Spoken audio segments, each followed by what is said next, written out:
Grace and peace, everybody. This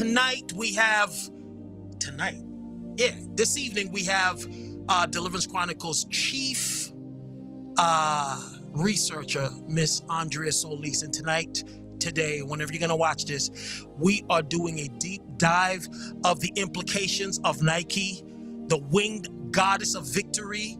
And I want you to watch this with an open mind.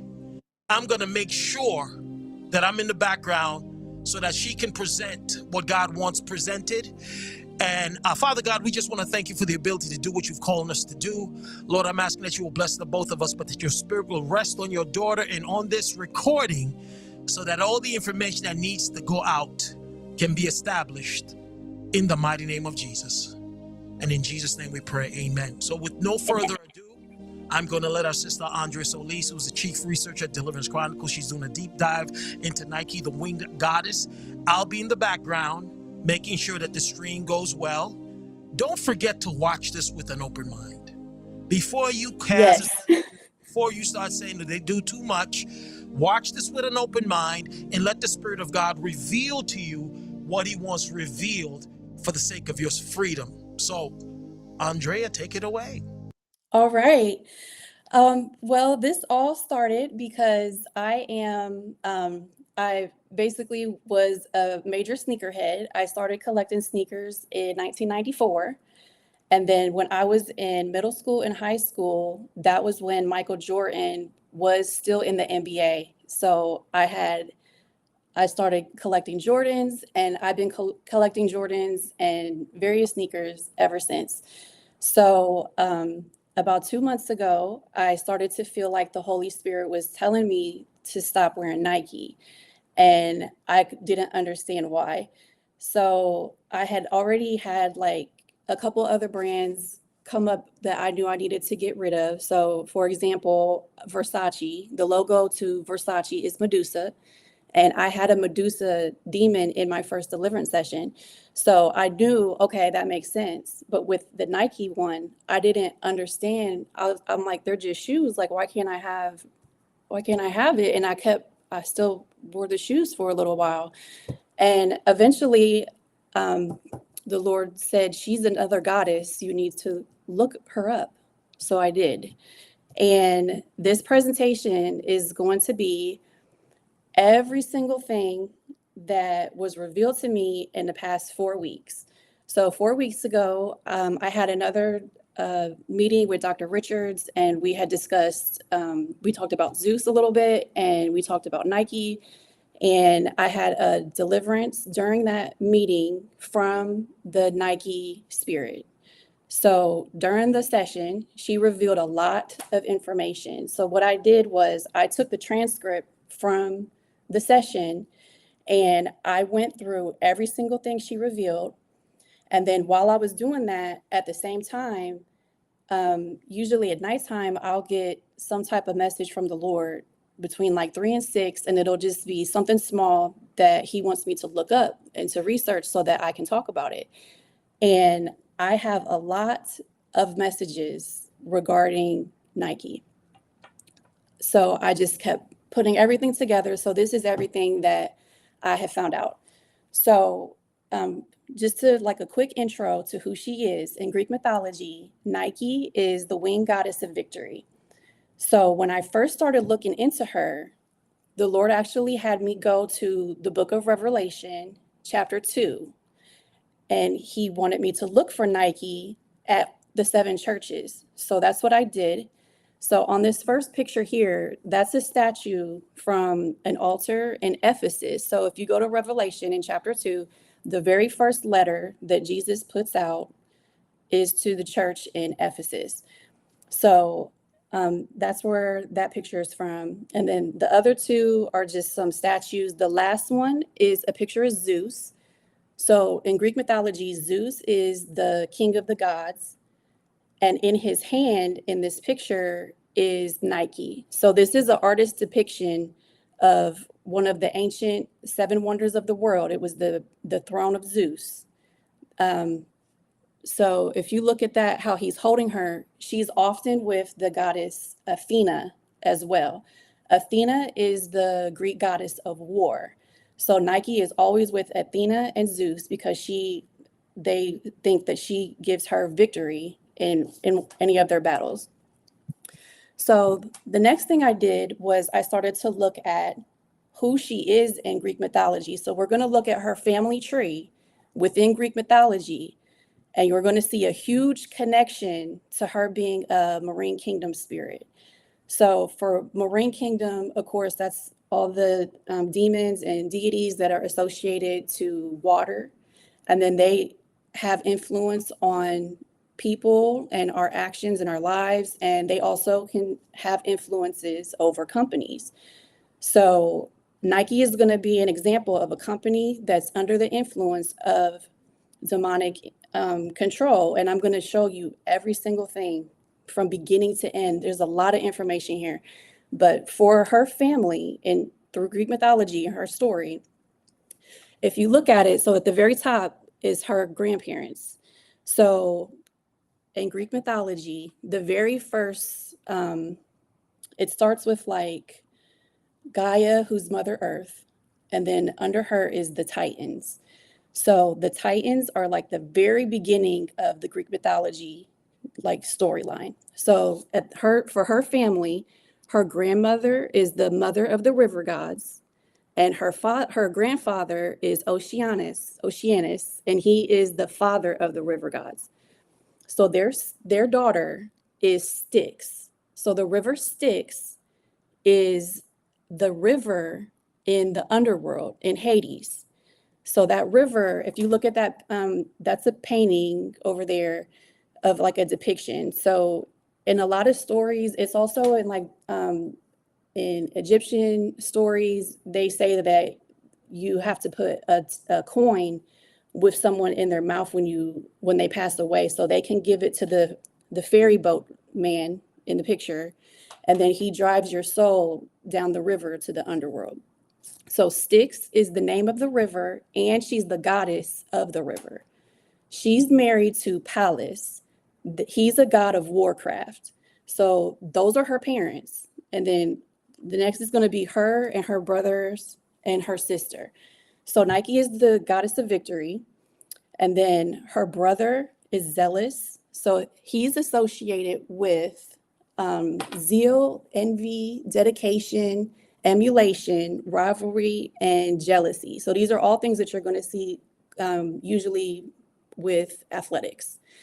Then you have Kratos. Kratos is the god of strength, and he was associated with being brutal, merciless, and he was associated with using unnecessary violence. And then Bia is her sister. So that's just to give you a little idea of who this goddess is, that most people look at her in a very positive light. So the day that we did the deliverance, when I did the deliverance from the Nike spirit, that night, I had a lot of messages. It was basically the most messages I've ever received in one night before. And one of the things that the Lord said was the basketball is a ticking time bomb. And I knew that it was in reference to this commercial because she had, so the spirit in the deliverance session brought up this Kobe Bryant commercial where there's a helicopter crash. So we're going to get into that commercial later on, but this is just to give you like the head start of where this all started. So in this picture, these are images from the commercial. So the first one is the basketball. Kobe Bryant's holding that basketball, and there's the countdown clock, and he's going to throw that at a helicopter. The helicopter is containing Ye, formerly Kanye West. He's playing like the role of a villain for this commercial. So he's going to throw that at the helicopter. The helicopter is going to explode. It's going to crash onto this basketball court, and you're going to see that's the helicopter in flames and the Nike sign in flames. So also when I got this message, the Lord told me to go to the library and get all the books about Nike. So I was expecting to do a search and find books about Greek mythology, but that's not what came up. when I did my search. It was about the company. And I knew the books that he wanted me to get. So the very first book that we're going to go over, also when I requested these books, I had to request all of them. None of them were available. They came in a little bit at a time. So this first book, the first two books I'm going to tell you about are the ones that I had access to first. So the first book is going to be called Shoe Dog, and this is by Phil Knight. So Phil Knight is the co-founder of Nike. He founded the company. It's basically Phil's company, but after he started it, he got a partner with him in business, which is Bill Bowerman. So Bill Bowerman was a running coach, and he also he would deal with the shoes. So he would have his athletes, he would use their shoes and he would make alterations to the shoes. So that was like the aspect that he pretty much took for the company. And then Phil Knight is the one that had the idea for the company. He did all the business. So it's really like more about Phil Knight. So when I got this book, I knew I was looking for specific things. So I wanted to know, how did Nike get created? Where did the name come from? Where did the swoosh come from? Where did Just Do It come from? So that's what I was looking for at first. So basically, the original name was not Nike. It was called Blue Ribbon Sports. And Phil Knight had a contract with a shoe company in Japan, and they sold Tiger shoes, which was basically just running shoes only. Phil Knight went to Japan and made a deal with the company that he could sell the shoes in the United States. When he went on this trip, he also went on a trip around the world. So he was really young at this time. He had just got out of college. And I also was looking for where he grew up in his household, was there any religion? So it seemed like from what I read that his father was a Christian. So I'm not sure about his mom. And at this point in his life, he was looking for spirituality. So when he went on this worldwide vacation, when he went to Japan, he went to a lot of places that had spiritual impact depending on the country. So he went to Jerusalem. So he saw things related to Jesus Christ. He went to the Temple Mount. So that would be for Islam. I believe he went to China, to temples there. So he was going to all these places. And one of the places that he went to was the temple of Athena Nike in Greece. So I'm going to tell you what he says about the day that he went there. So he goes to visit. The year that this happened is 1963. Okay, so he says,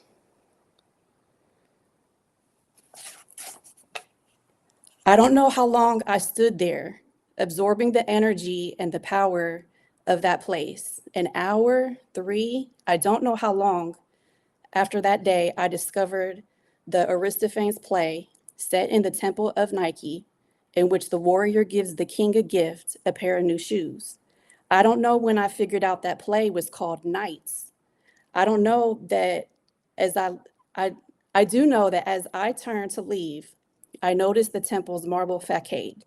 Greek artisans had decorated it with several haunting carvings, including the most famous, in which the goddess leans down to adjust the strap of her shoe. So also he says that when he first got to the temple,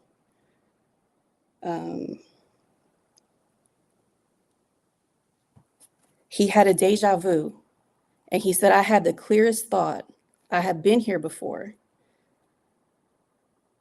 So deja vu is actually something that I'm not going to be able to like thoroughly explain it, but I know that it's something that demonic spirits can use to kind of alter your thinking. So when he went to this temple, the temple of Athena, something happened spiritually while he was there. So then we're going to go to the swoosh creation. So most people say that the Nike sign is supposed to be based off of Nike's wings. But here's the thing. When I read this book, the order of events is not what you think it is. So you would think that you would name your company, you name it Nike, and then from there, you say, Nike is the goddess. Can you make us a logo based off of Nike? That's not what happened. They created this logo before the company had the name Nike. So I have another slide. So we're going to come back to the swoosh part, but I do want to show you this temple. So this is the temple that he went to. So this is where he had the deja vu. And then this part here is when he said that he saw the marble and she's there adjusting her shoe straps. Now at that temple, there was a play called Knights. So he found out that the name was Knights of the play.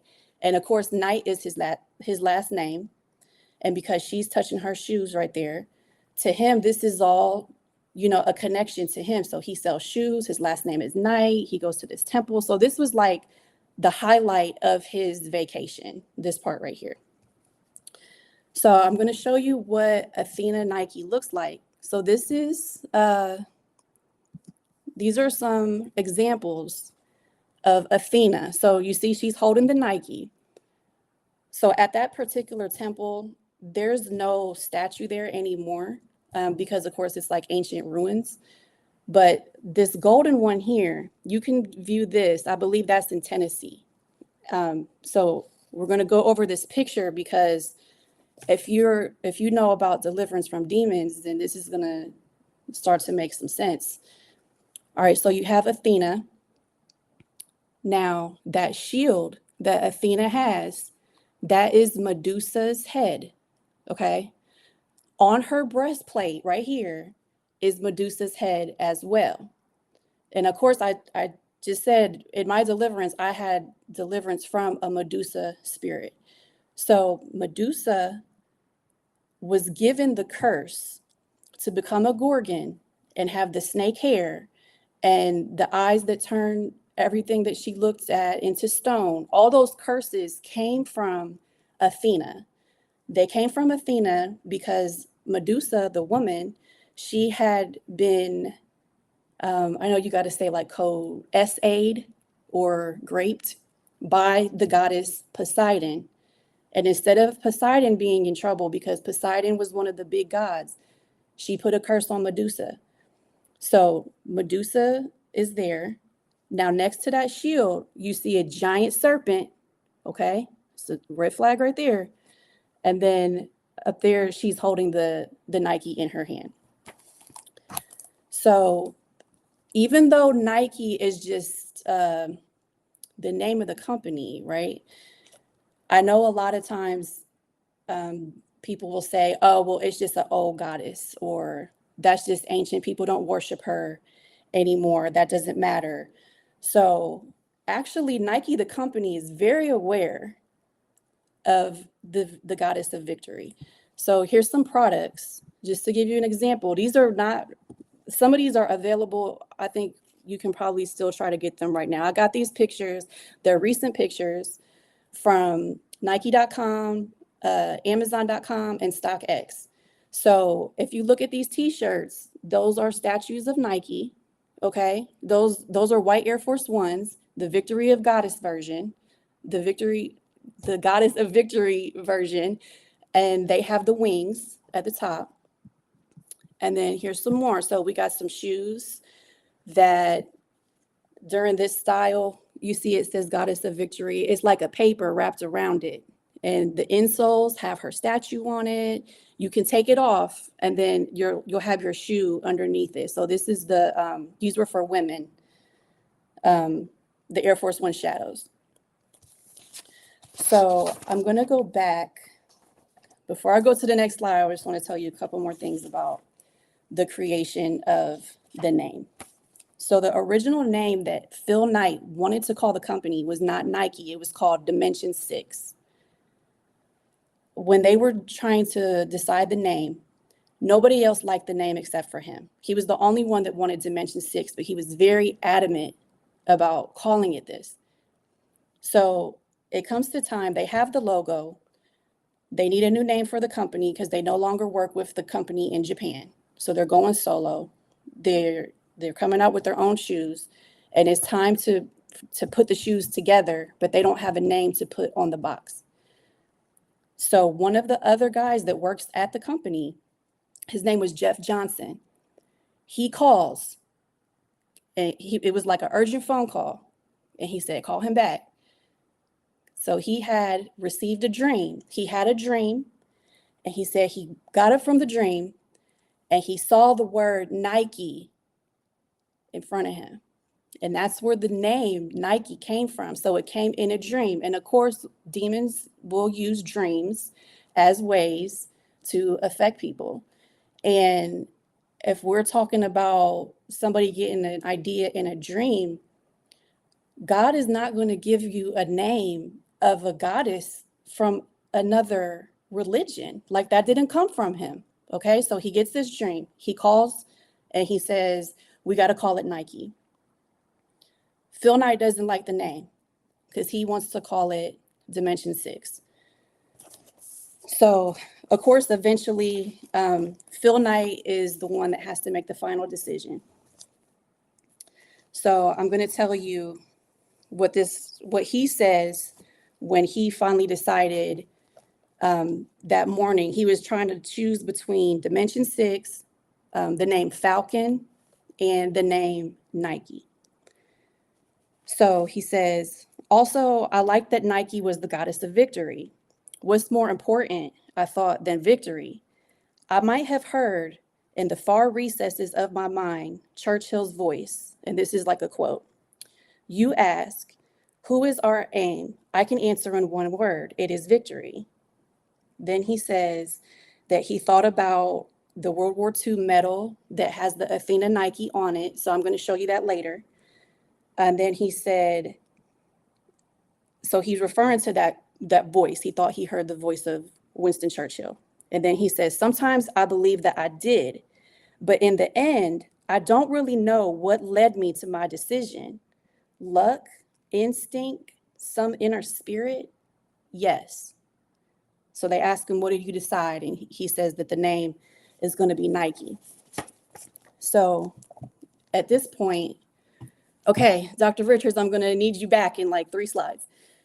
So I wanted to know about Dimension 6 because I'm getting messages throughout this, right? So I'm like, okay, if the name Nike came in a dream, he went to this temple, and this is obviously like, this is influence from something demonic.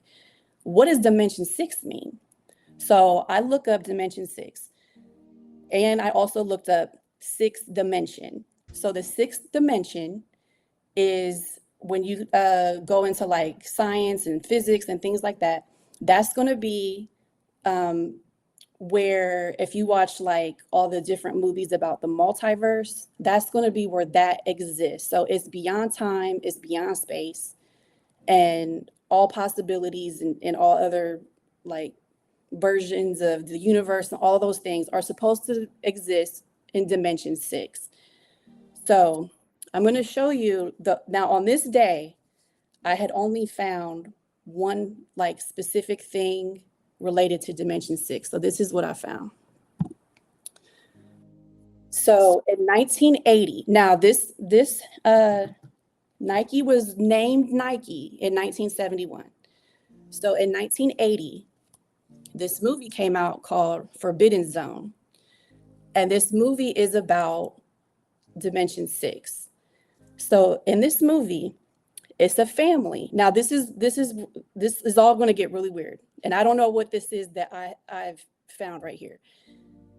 So in this movie, it's about a family called the Hercules family. So Hercules, Greek mythology, okay, goes back to that. They get this house.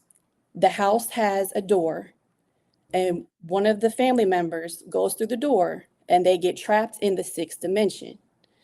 So then eventually other family members are going to go into the door because they're trying to rescue their family member. Now, while they're in there, one of the friends is kidnapped by Satan. Okay. So Satan is in this movie. There's also characters in this movie called Satan's Mystic Knights, and they kidnapped a princess. So of course, Phil Knight, he said that play was called Knights. That was at Athena's temple. So later on, this is going to be 2019 when this book came out, Shoe Dog by Phil Knight. They came out with these sneakers. So these are called the Dimension 6. And then in 2023, they also started a collaboration with Dimension 6 Fitness Corporation. And it's a partnership, and they deal with Nike strength training. So this name has returned to Nike, this Dimension 6. So when I was looking at those shoes, I was like, that kind of looks like a portal a little bit. Like, I don't know. So on one of the days, the Lord said, go back to the name Dimension 6 for a second time. So I went back again. This time I tried to do a lot more thorough research so I could find more examples of Dimension 6. So for that, the first thing that I found was this song called The Sixth Dimension, which it sounds like a curse. That's the album cover. So here's what is the lyrics to the song. Cross my heart and hope to die. I don't know any reason why.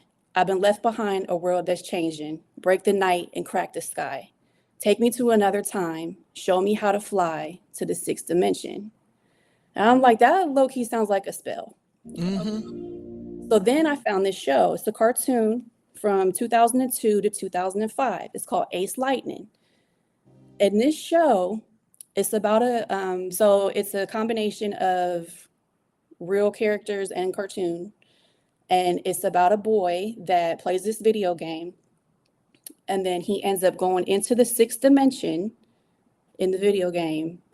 And he becomes the Lightning Knight.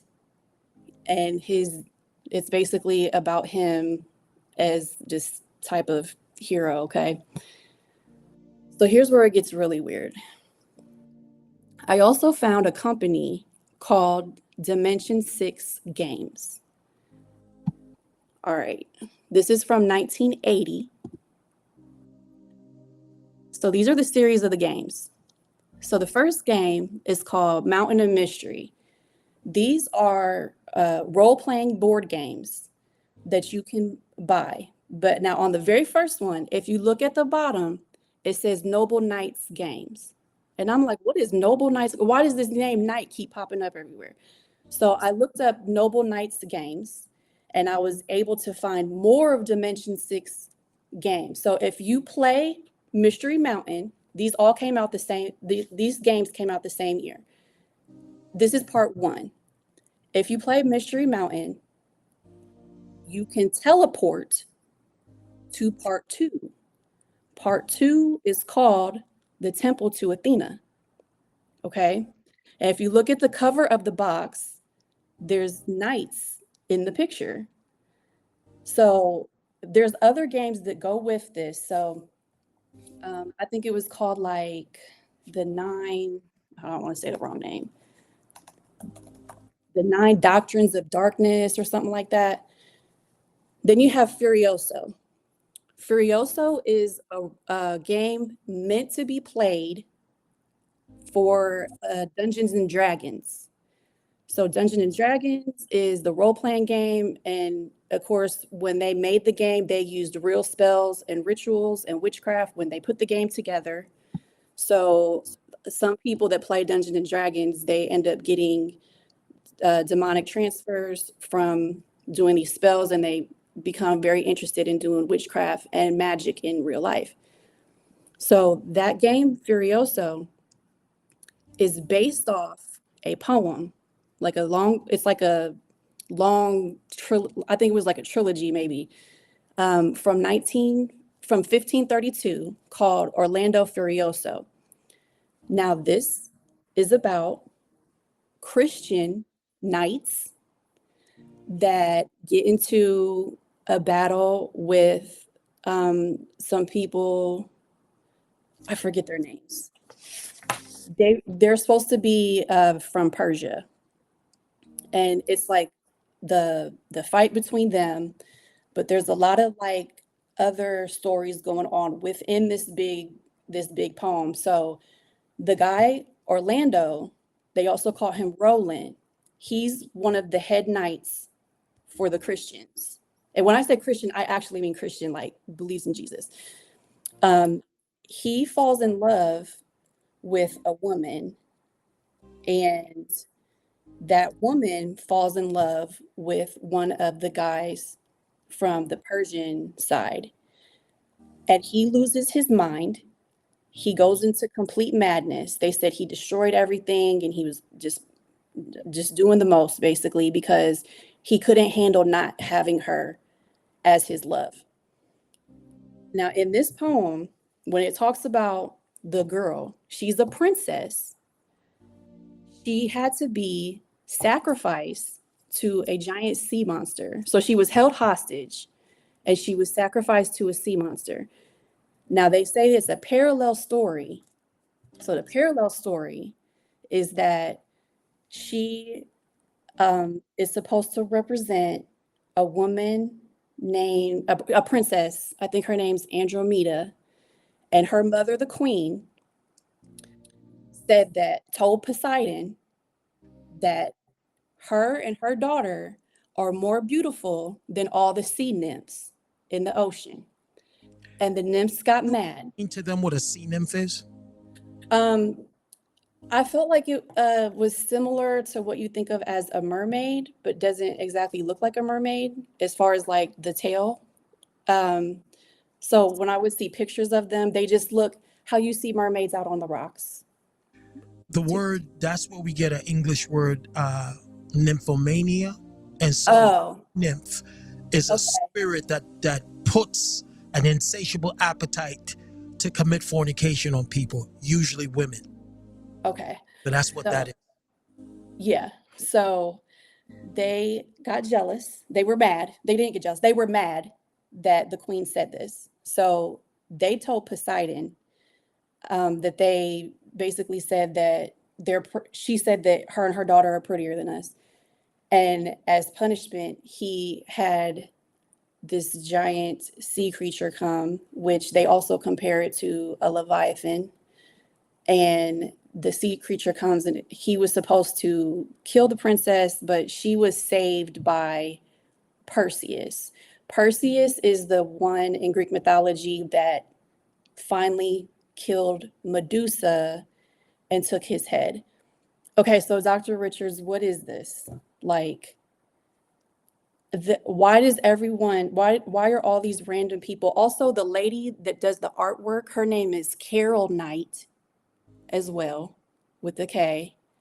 Like, why are all these random people at all these different years getting the same idea with these same things regarding Dimension 6? I believe it was to establish a multinational conglomerate where they would be able to put people under spells by the shoes, by the clothing.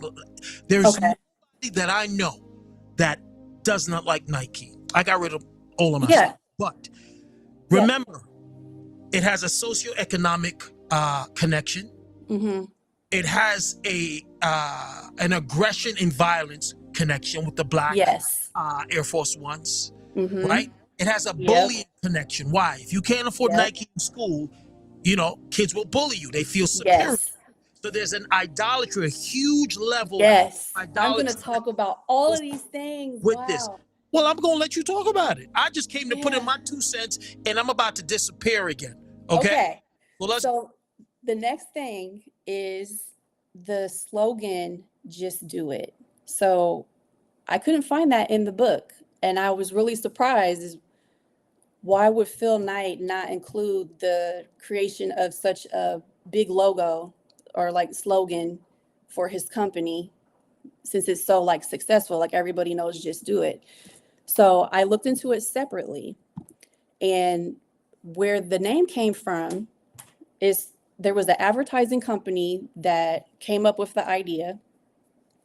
But what they did was this guy here, his name is Gary Gilmore. He's a convicted murderer. He killed 2 people on different days. And then he was convicted to prison and he went on death row for execution. When that happened, the day of his execution, before he was executed, his last words was, "Let's do it." The person at the advertising company thought that was something kind of like interesting to say if you're about to die because you're like going into the unknown. So he took let's and changed it to just because he said if he kept it how it is, he was going to have to give credit to Gary Gilmore, and they didn't want to do that, of course. So that's where that slogan came from. And then here is the swoosh logo. So this is Carolyn Davison. She's the one that came up with the swoosh. So like I said, she made this up before that swoosh symbol, before the company was actually named Nike. And that example there, that's like the first one that they put together when they named the company to go on to the first shoes.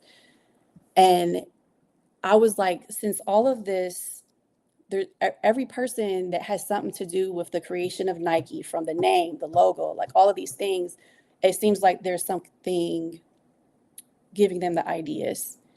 I was wondering, there's no info about how she thought of this idea, but when I was looking at it, if you flip it sideways and compare it to a picture of Nike, because she has the wings like that, it kind of looks like that. In the Deliverance session, there's a part where she starts talking about the swoosh. And she says, they want the swoosh. That's me, that Nike swoosh. That's my wings. They want my touch, just like all the people wanted back in Rome and Greece. So she had to have some involvement when it came to making up that logo, especially because it was not named Nike yet. It didn't have a name. So, okay.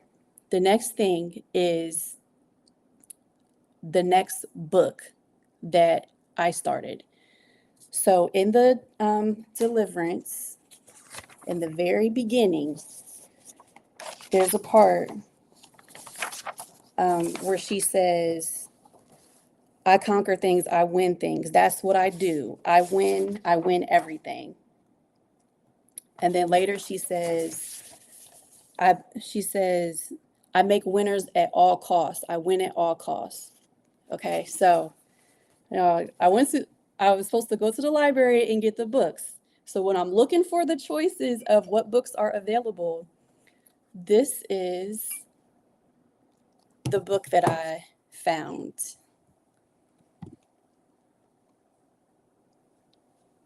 So it says, Win at All Costs is the title. Also, when I got this book, so on the little inside right here where you see what a book is about, this is the very beginning of what it says. So it says in May 2017, journalist Matt Hart received a USB drive containing a single file, a 4.7 megabyte PDF named Tick Tock, Tick Tock. So I was like, Jesus, it's a ticking time bomb. So go back to my other slide when it said the basketball is a ticking time bomb. And there was another day where the Lord said there is more than one ticking time bomb. So I knew that there was information in this book that I was supposed to read. So I started this book, and I'm not done reading it, but I will tell you pretty much like the gist of it. So when I was reading this book, something interesting that I found out was at the Nike headquarters, which is in Beaverton, Oregon. At the facility, the world headquarters, there's a man-made lake that they built on the facility, and it's called Lake Nike. So, of course, for her being a Marine Kingdom, having Marine Kingdom Association, for there to be a lake on the property, it was like, I wonder where that idea came from. Also, in this, I found out about Phil Knight had made in 1977 the Nike principles. So it's 10 principles of the business.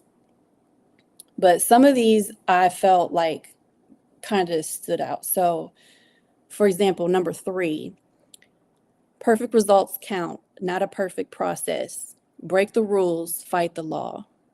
Okay, so this specific demon, this next part we're going to talk about is how the demon can affect people. So I'm going to go to the next slide. So this book is about the Nike Oregon Project. It's called the Nike Oregon Project Running Team, and that's their logo up there at the top. So these are some of the members and the coach. So the coach, his name is Alberto Salazar. Then you have Adam and Kara Goucher. It's Mo Farah and Galen Rupp. So during this time, this program was shut down due to doping allegations. So when I'm reading this book, I'm trying to see what it's like behind the scenes at Nike. So this was Phil Knight's his idea basically to have an elite running team associated with the company. And this book explains the different things that they do, which is cheating. And it's going to be all the performance enhancing drugs. They would use doctors that would make prescriptions for medications that the athletes, they're banned substances, but they could get an exemption if they had a certain medical condition. So if there's something that you can take, they would have certain doctors that they hired that would write prescriptions so the athletes would be able to have them. They were doing microdosing for running events. Of course, this is allegedly. I don't think the main 2 runners in question were Mo Farah and Galen Rupp. So they were both in the Olympics, and they won the gold medal and the silver medal. So when this happened, it was like a really big deal for America, but they were cheating.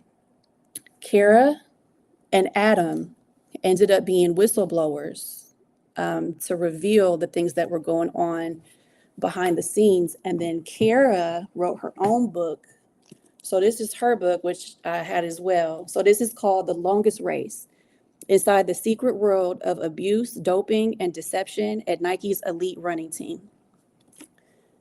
So when I was reading this book, other than everything about the doping and the cheating and things like that, I was also looking for the Nike demon, the spirit. How is she affecting these athletes? So I'm paying attention to how everyone's training, and especially Kara, because she had her own additional book as well. So there's more detail about her experience that she had while she was there. So I made a slide. This is what I observed from this book, but this applies to all sports. So it doesn't matter what sport you play. if you are an athlete and you're suffering from any of these things, it's very likely that there's a Nike spirit influencing you. So I'm not talking about what's normal. Like, you can play sports, you can train, you can work hard, you can want to win. Okay, that's fine. This is when we're talking like it crosses a line. Okay, so these are things that this spirit is going to do.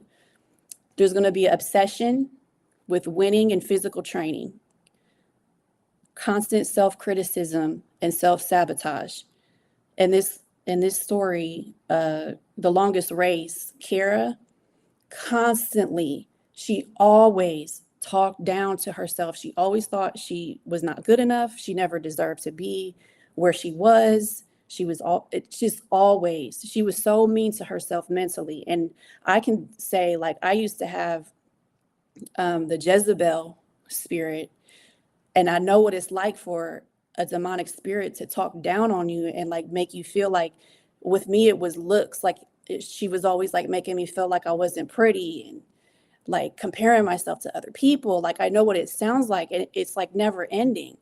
So back to the list. So self-criticism and self-sabotage, depression and feelings of rejection, willingness to train with moderate to severe injuries. So if you get hurt when you're playing sports and you want to get back in the game, like, that's fine, if it's like minor. But if you have a major, like moderate or severe injury, and you're still willing to get in the game, that's a sign. Like, you shouldn't be hurting yourself to play a game. I know it's like, if you're a professional athlete, that's how you make money and it's important. I get that, but there's like a line. If you have to get pulled out of a football game to get a whole bunch of pain injections in your legs so they can throw you right back in, but you're really messed up and you shouldn't go back out, you shouldn't go back out. But this spirit is going to make you think you need to go back out there. You're going to hurt yourself. It's intentional. It's to hurt you. Also, never satisfied with performance. So you could win over and over. You could win the gold medal like 3 times in a row, and you still think you're not good enough. There's going to start an openness to using performing enhancing drugs. So you may have never been into that before, but eventually you might, because you want to win so badly, you might try something, and then that's going to lead to more and more things. That connects with cheating. So now you're cheating, and because of that cheating, now you have to live a life of lying, because you're going to have to constantly lie to cover up what you're doing. So that goes together as well. If an athlete has overwhelming anger or sense of failure due to a loss, and I don't mean like just a disappointment, like that's expected, but if it's like intense and it happens all the time, that's a sign. There was frequent eating disorders and body dysmorphia. So feeling like that your body isn't what it looks like, how it should, extreme jealousy and constant comparison to other athletes, and experiencing anxiety when you are not training. So the next topic, okay. I'm not going to like be able to like show this, but I'm just going to tell you where you can find this. So like you could watch it yourself. So the Lord told me on one of the days, look for Nike within Kobe Bryant. So there's two things that I watched. Now this is going to give you a complete perspective of what it's like for an athlete that has a Nike demon within them, what it's like for them. So first, this is a Showtime documentary.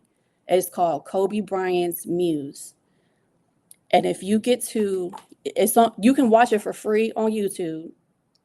But I think you can also like stream it and stuff like that through like cable. When Kobe Bryant starts to explain his calling himself Black Mamba, which is his nickname. And of course, a Black Mamba is a deadly snake. So if you go in this documentary and you fast forward to about minute 56:27 and you watch it until 58:20, this is what the Lord was referring to when he said he wanted me to find it within Kobe Bryant. So in this whole documentary, he's going to explain his his childhood and playing basketball, going to the NBA, all of those things. It's not until later on that he creates this this name Black Mamba for himself. When you watch it, you're going to see the demon manifest if you know what to look for. So if you want to check that out, you can watch him. His voice is going to change. He's cussing now. His whole energy is going to change. He starts referring to himself in the third person. And he's going to, it's all the anger and everything that I'm going to win, that taking over. You can see it. The other thing is going to be Kobe Bryant's Muse Cage. This is on ESPN. You can watch it on YouTube as well. It's part 1 and part 2. Each session is about 5 minutes. So Muse Cage is in connection to the Muse documentary. And it has Sesame Street vibe. It's like intended for kids. And what Kobe's trying to explain is his muse, what he calls his Muse Cage. But what he's really explaining is describing the Nike demon. If you, once again, if you know what to look for. So there's a lot of symbolism in there as far as like satanic symbolism, and like, if I won't like over explain it, but those are two things that definitely reflect what it's like for an athlete. So the next book that I had was called Black Market. So Black Market is by a guy named Merle Code. He used to work for Nike from 2002 to 2012. And then he went to Adidas from 2016 to 2017. So his job was, he was a sneaker rep for the high school basketball players. Eventually, he does get in trouble. There was, I'll go to the next slide real quick just so you can see it. So he was arrested in this NCAA fraud case, and it was like 2 separate types of cases. So I read the book, and there's also a documentary by another guy that was arrested. They did go to jail. They had to do jail time for this. The other guy, his documentary is through HBO, and it's called The Scheme. So that's his story. And then that guy, he was a sports agent. This particular book is about the sneaker company. So if you look at this chart, this is basically what they had got in trouble for. And of course, things are different now because the rules of the NCAA has changed. So now the players, they can receive money. But before, the NCAA they say that the players are amateurs, so they can't receive payment for playing. Their payment is basically scholarship, room and board, and that's it. Any other additional money is considered under the table, it's illegal, and it's breaking rules. So there was like this whole thing. So on one of the days, the Lord said, college sports is a predatory business model. So that's where I started looking into how does all this stuff work. So basically, where it says alleged sportswear company fraud scheme, this is against Adidas. So the way that this works is actually very detailed when he was with the Nike company first. So the schools, the high schools and the middle schools are where sneaker reps look for the next big thing, the next big Michael Jordan or Kobe Bryant or whoever. They're looking for them when they're young so they can use them to make them money by getting sneaker deals and endorsements through their company when they're professional athletes. So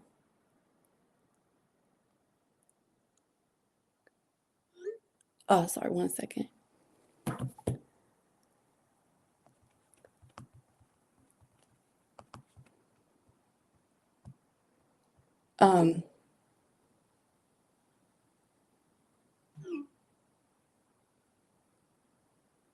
Sorry. So what they're doing. Oh, okay. Sorry. Dr. Richards was texting me. Okay. So what they do is they go to the middle schools and the high schools. They look for the next big athletes, and they will start sending those players merchandise. They'll send players and their families, like they'll get them a whole bunch of shoes and they'll start giving them money and buying them things, and they'll have them go to Nike or Adidas AAU basketball camps. So then they're basically trying to get a hold of them when they're young so that they can have them go to their AAU programs. They give them free merch. They give money to the coaches. They do all of this stuff so that they can basically, it's marketing. It's good marketing for them. And when they get to high school, it's increased. They do more money, more stuff. And then certain schools have big deals with Nike or Adidas. It's usually those are the main two. They have the most deals. They have certain schools, they pay coaches at the colleges their own contracts. Through those contracts, that means that their players are going to wear Nike merchandise. And then they try to get the players from the high school to go to one of their colleges, so a Nike college. And then from there, they try to they make sure they take care of them. They give them money, family money, housing, jobs, all type of things, so that when they go pro, that person will stay with them and do a big sneaker deal. So this is what is going on behind the scenes. I don't know how like detailed it is now, but here's the thing. So one of the messages that I received, I want to find it, so I want to make sure I say it correctly.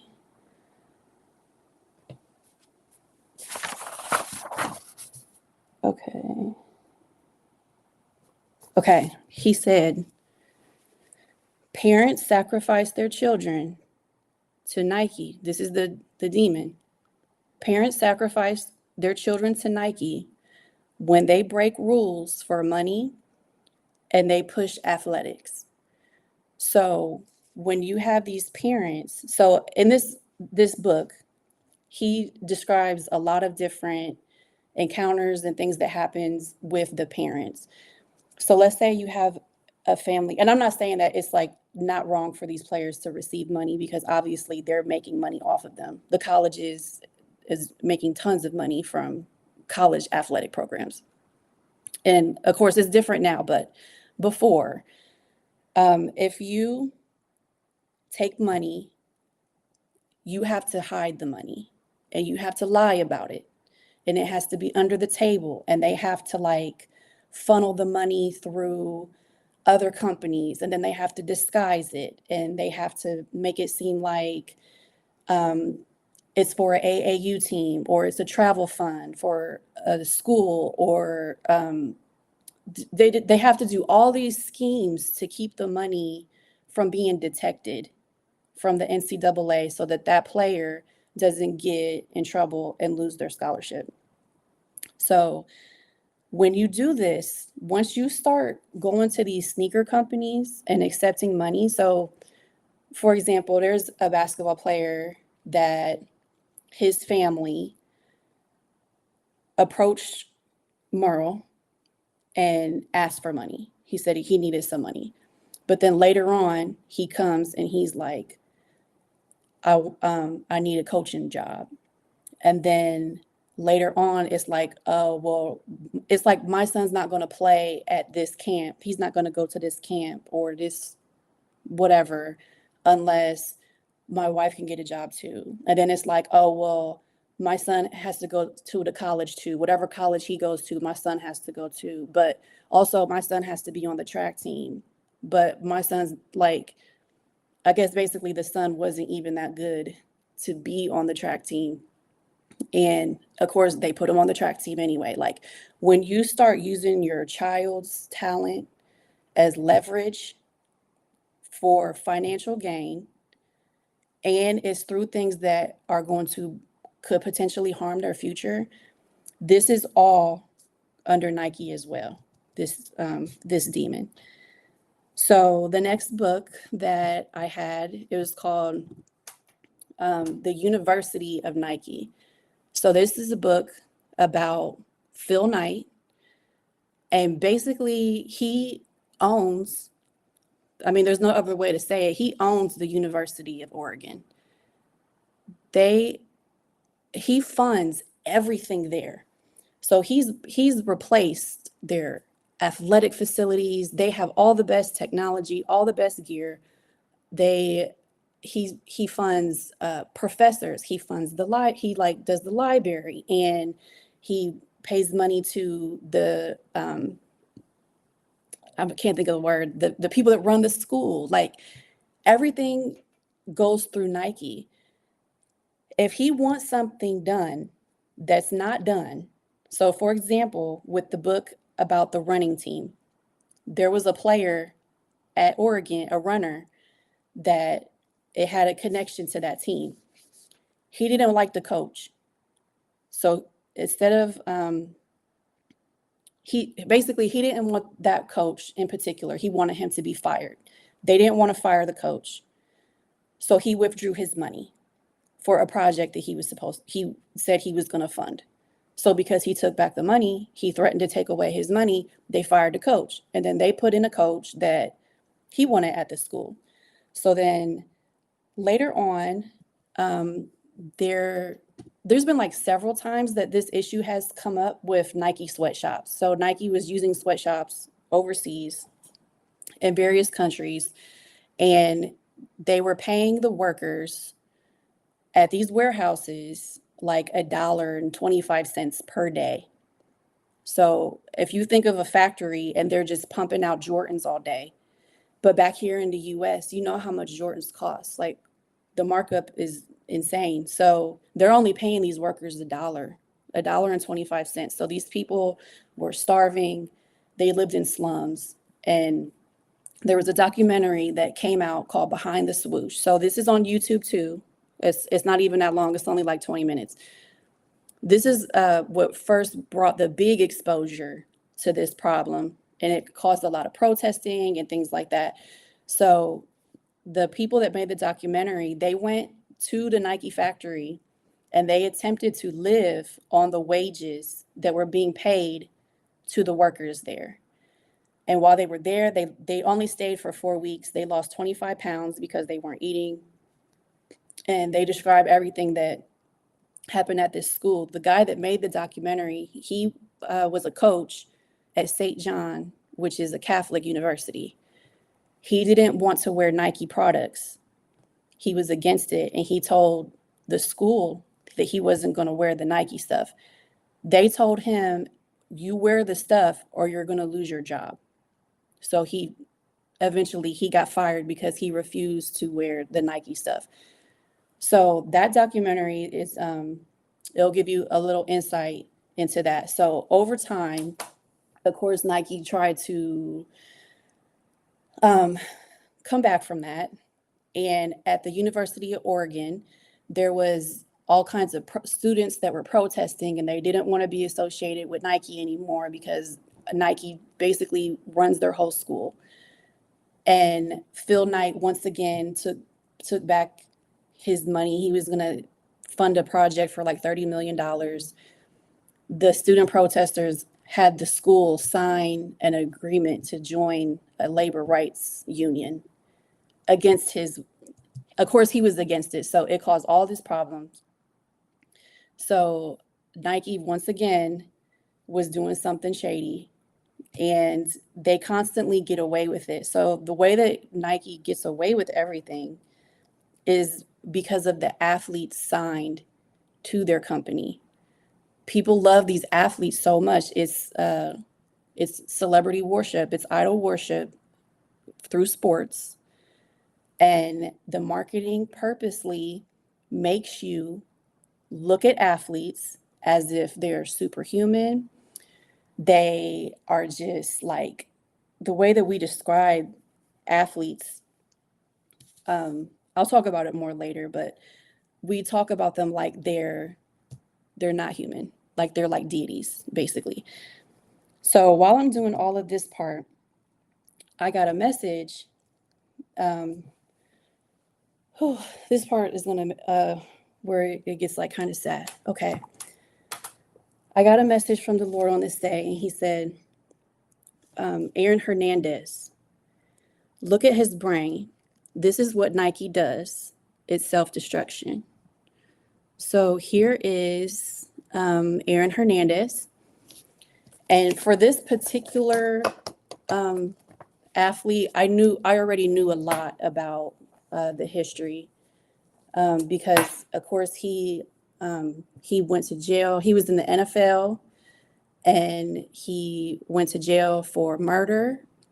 While he was in jail, he was tried for another murder, which he did get not guilty, but after that, he ended up committing suicide in prison. And he was very young. He was only 27. So for the part where it says, look at his brain, this is what Nike does, it's self-destruction.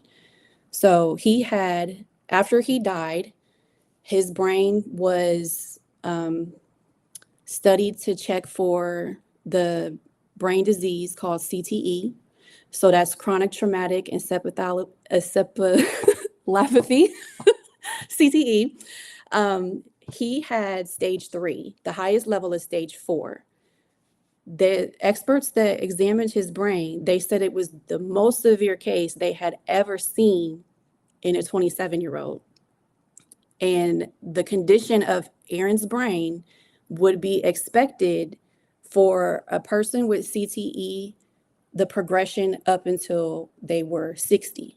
That's how bad this brain damage was. So the symptoms of CTE are personality changes,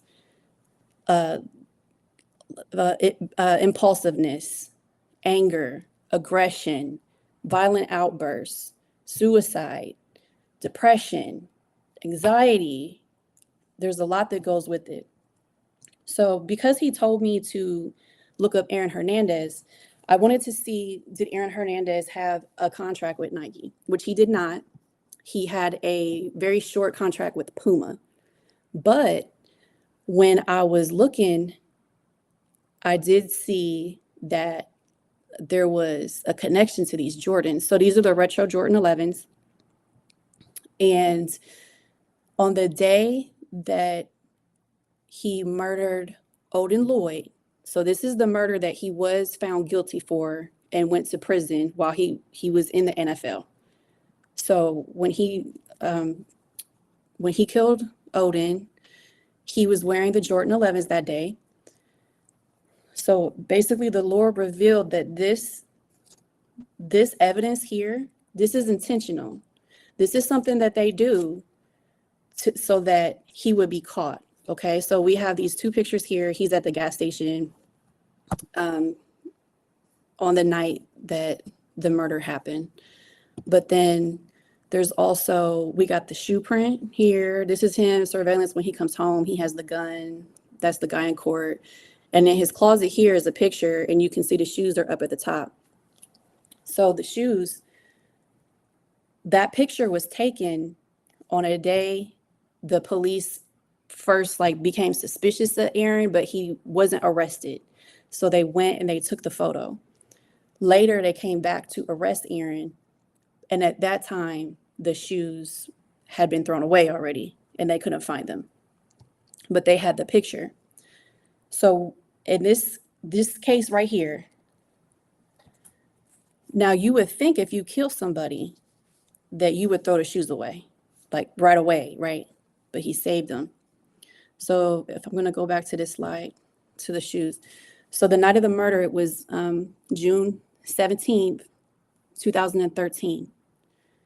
Those Jordans came out June 8th, 2013.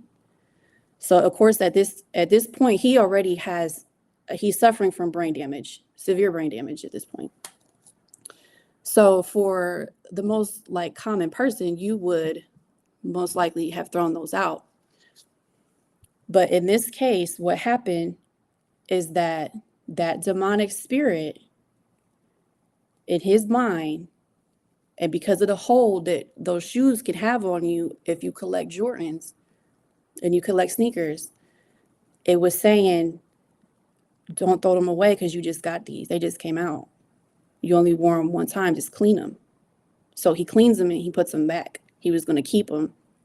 And you're probably like, oh, well, he's a millionaire. Like, he could have got more Jordans real easy, blah, blah, blah.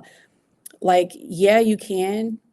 But it's like, I'm sure for him, because he's in the NFL, it like probably would have been real easy. And that's what he should have did. But like for an average person, especially at that time, there's not StockX and all these like websites where you can get Jordans. So it's like, once they're gone, they're gone.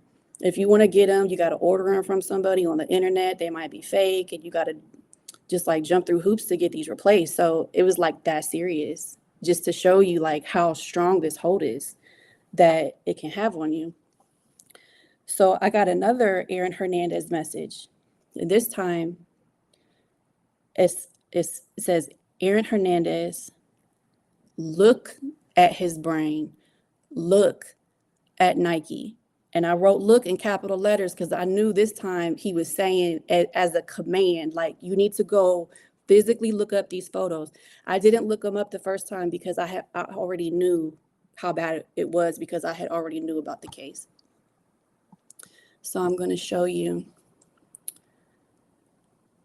what this is. So if you look at these pictures, there is a normal 27-year-old's brain. And then you're going to look at Aaron Hernandez. So as you can see, that whole part of his brain is destroyed. That's what this demon did. And when he was saying, look at his brain, look at Nike, there's a statue of what Nike looks like. And it is the exact same thing that you can see in Aaron's brain. Okay. So this demon is leaving a physical mark. It's not just causing mental anguish and affecting his decisions and things like that. Like that, the form that it's taking is the shape of a winged goddess. So we're going to look at a couple more slides. So this is Philip Adams. He was also a football player. He was pretty young as well. He killed 6 people before he killed himself. And that's his scan. And you can see the same thing. And this particular brain disease is caused by trauma to the head, repeated trauma to the head. So the most common sports that are going to be affected by CTE, it's overwhelmingly going to be football. But the other ones, it occurs in the military, of course, and then it also affects like boxers, some soccer players, and wrestlers also have CTE. So there's that one. Here's another one. This guy only played college football, and he was older. So this gives you an idea of what it looks like with the progression. If you have CTE when you're very young from playing football, how much of your brain is destroyed. Now, for you to get to this point, for Aaron to get to this right here, which is the most severe they had ever seen in a 27-year-old, that means that this demon was constantly having him get back out there on that football field with concussions over and over and over and he felt like he had to do it so that he could win. And this is what it's doing physically to a lot of professional athletes right now. Okay, so now I'm going to go to the deliverance session that I had, and I was with Dr. Richards, and we had the session, and during it, the Nike spirit was there, and Dr. Richards basically did a full interrogation of the demon. And I'm going to go through everything she said, and I'm just going to show you. And then while I'm going through this, I'm going to let you see anything through messages that the Lord wanted me to add to give extra revelation about what is happening. So the very first thing, when the spirit first manifested, she said, she was talking about how she wins everything. That's what she kept saying. And she said, they think that if they have Nike, she's going to let them win. Win what? Wars. Did you know that in America, they have Nike weapons? You should look that up. So when she's referring to wars, this is what she's saying. So these are wars in ancient Greece. So some of these are just within the gods. So there's a war between the Olympiad gods. So that's going to be Zeus, like Athena, and they all fought the Titans. So Zeus fought his father, who's Kronos, who's a Titan, and he overthrew his father, who was the king of the gods first, and he took his spot. Nike is given a lot of credit for causing that win. There's also a war with the gods and the giants. So that's another big war, and she's credited for that. There's a battle between Zeus and a large creature named Typhon. And in this story, it's Zeus, but the other gods and goddesses, the Olympiad, so it's a group of 12 main gods and goddesses. They were scared and they left. Zeus was by himself. Some versions say Athena stayed with him. So it would be Zeus, god of the gods, Athena, goddess of war, and Nike, who's goddess of victory. Those were the only ones there. And they say Nike held the shield for Zeus, and she had to help him and give him like a pep talk because he was scared and all this stuff. So she's credited for that. In real life, there's war. The big war between Athens and Sparta, that's in 431 BC to 404 BC. She's credited for that, and she's also credited for a Greek war against the Persian Empire in 449. So in back then, if you fought in a battle, they would make a statue to Nike. So like this example here, all those statues that you see of Nike from ancient Greece are usually made because she is given the credit and the glory of winning a certain battle. And then in the Phil Knight book, he mentioned the World War II medal that had Athena Nike, and that's that medal right there. So she also said, did you know that America has Nike weapons? So this is from there was the U.S. Army Project Nike in 1954. So this is prior to the shoe company. And they had their series of missiles. So there's the Nike Ajax, the Hercules, and the Zeus. And those are all, of course, connected to Greek mythology as well. So those weapons, that technology ended up being phased out and was replaced with other things. So some of those missiles are right now in the United States on display. So you can go look at them. And then a lot of them were sold to allied countries across the world. So there's other countries that do have these missiles right now. I don't know if like they still can use them or not because of the time, but that's what she was referring to for that. So the next thing that she said, this is where we're going to get into curses that are attached to the sneakers. So the first one, Dr. Richards said, "Are you responsible for poverty in the Black community?" And she said, yes. And then she said, "Let's talk about Nike in the Black community." The first thing that she wanted to talk about was the Black Air Force One. So I guess I'll just go to that one first. 1 second, it's trying to load.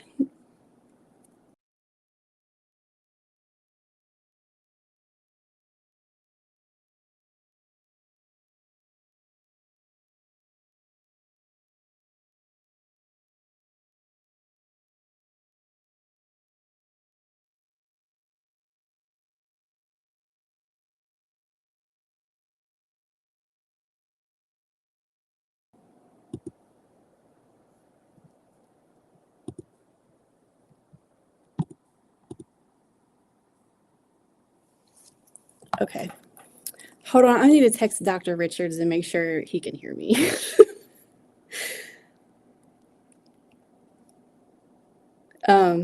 It said I had lost connection, so I don't want to like go on the whole thing. And it's not recording my voice.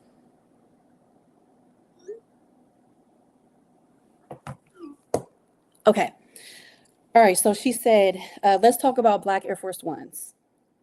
What does it mean if you're going to put on your Black Air Force Ones?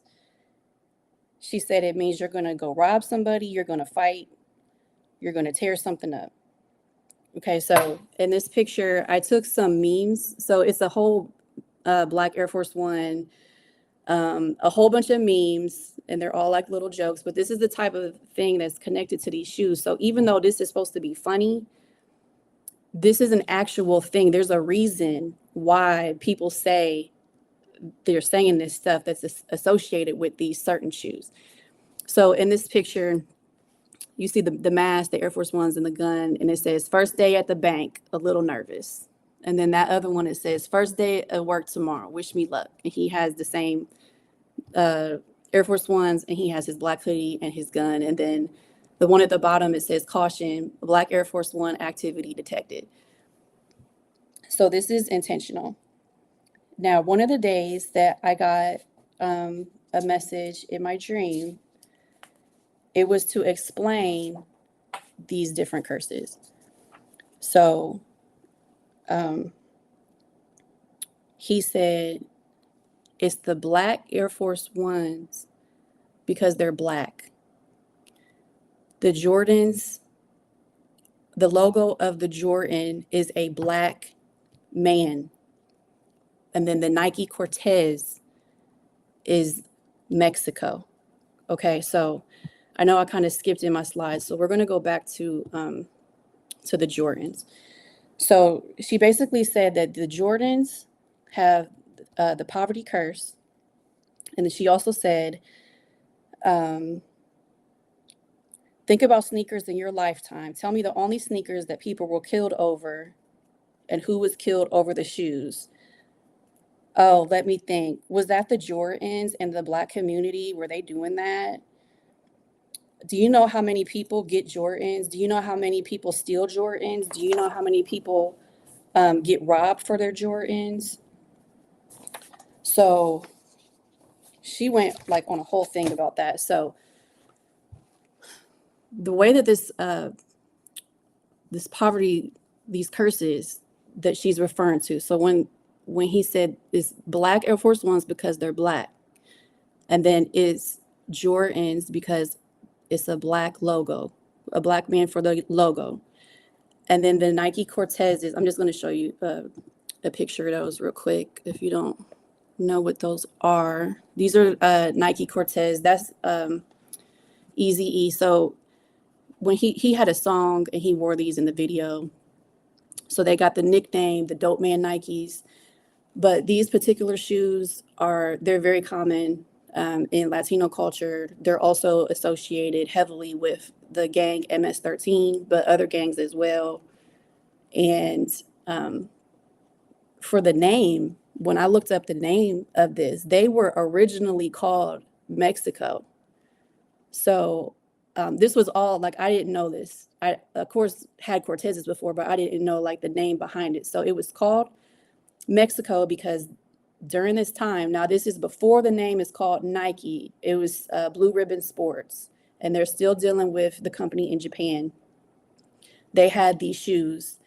They called them Mexico because the Olympics that year was in Mexico City.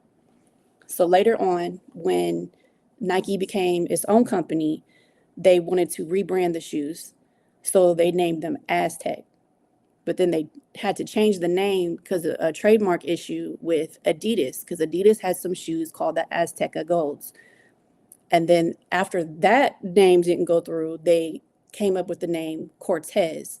And that's a reference to Hernan Cortez, the Spanish conquistador that is basically associated with taking down the Aztec Empire. So if you're wondering why is there like a targeted poverty and crime attachment, a curse on shoes, why is it targeting Black and Latinos? There's a reason for that, okay? The reason is because in the United States, a lot of the African Americans here are from the tribe of Judah. The tribe of Judah, which is the tribe that is associated with Jesus. There was a slave trade. A lot of the Israelites, they were put into captivity and they were taken to Ghana. From the Ghana coast, they were sold into slavery and they were taken to the United States of America. So I'm not saying this is everyone, like this isn't like every person that would identify as being a Black American, but it's very likely that you actually are a Hebrew from the direct lineage of the tribe of Judah, okay? This is something that in the mainstream Jewish community, they don't talk about it, and if you try to talk about it, you're gonna get in trouble. For example, Kyrie Irving. I think it was in like 2020, all he did was post about it. He just put up a tweet to a link to a documentary called Hebrews to Negroes. That's all he did. He lost his Nike contract because of that. He got in trouble through the NBA. He got suspended. Like all this stuff happened to him. Same thing with Ye, formerly Kanye. Like his situation is a lot different, and we're going to talk about Ye in a little bit. But Ye also went on TV and he said that he was Hebrew, that he's a Jew, and his whole life he lost everything in like a day, basically. So people don't want to admit it. Like I get that, but it's the truth. So another part of this is I'm also another thing that I'm studying and getting messages about and doing research for is to find the different identities Satan has used historically all around the globe to deceive people into worshiping him. So I'm going to talk about this in a little bit, but one of those is Zeus. So I'm also at our next meeting, it's going to be based off of the Queen of Heaven. And that same night, so the very first night that I started to get all these messages that the basketball is a ticking time bomb, and he was giving me things to look up. He was also, he sent me straight to Mexico. So I'm doing a ton of research just like this with messages all guided about Mexico. The same thing is also it's like not talked about in Mexico as well, but in Mexico, the ancient ancestry there, I'm not going to get like too much into it because I'm going to talk about it next time, but those are also Israelites. Okay, so these specific curses, they're attacking these specific groups of people because they know who you are. and they don't want us to realize who we are. So it's like a whole conspiracy behind this. But if you go back to the Jordans, so the Jordans have a poverty curse attached to them. So it's through addiction. You get addicted to these shoes just like I did, and you constantly spend all your money buying the latest ones. You have to get them before they're sold out. And then if they're sold out, now you got to pay extra because now you got to buy them from somebody.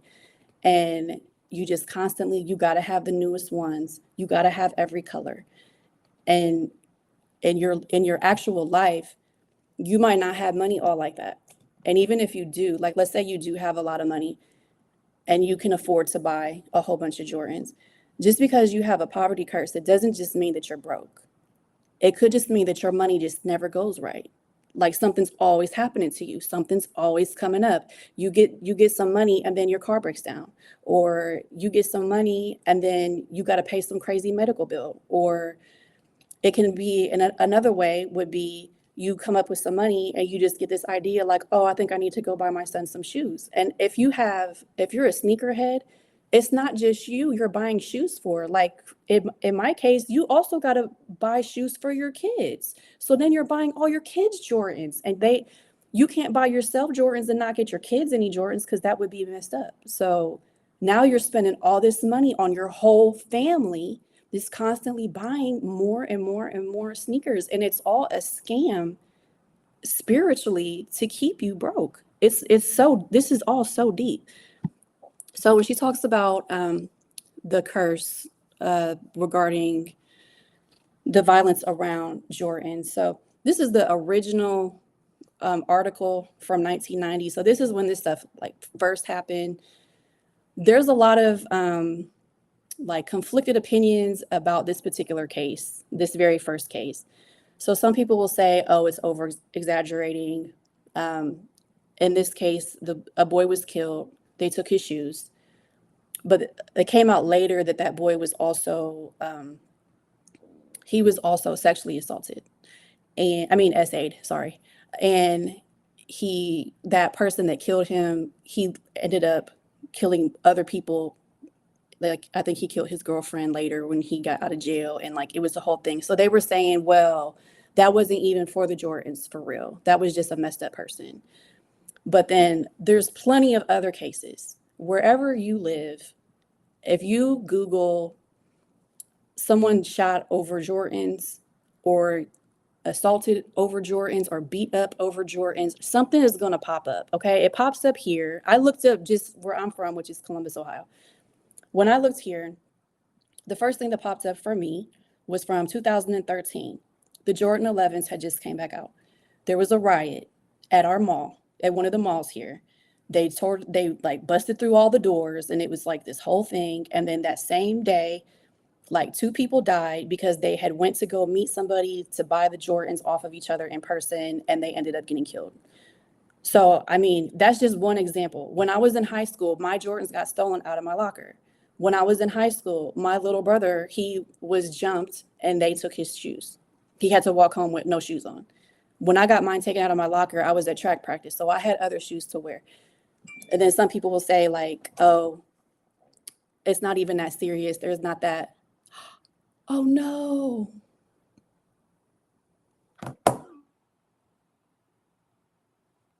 Sorry, it said I got kicked out.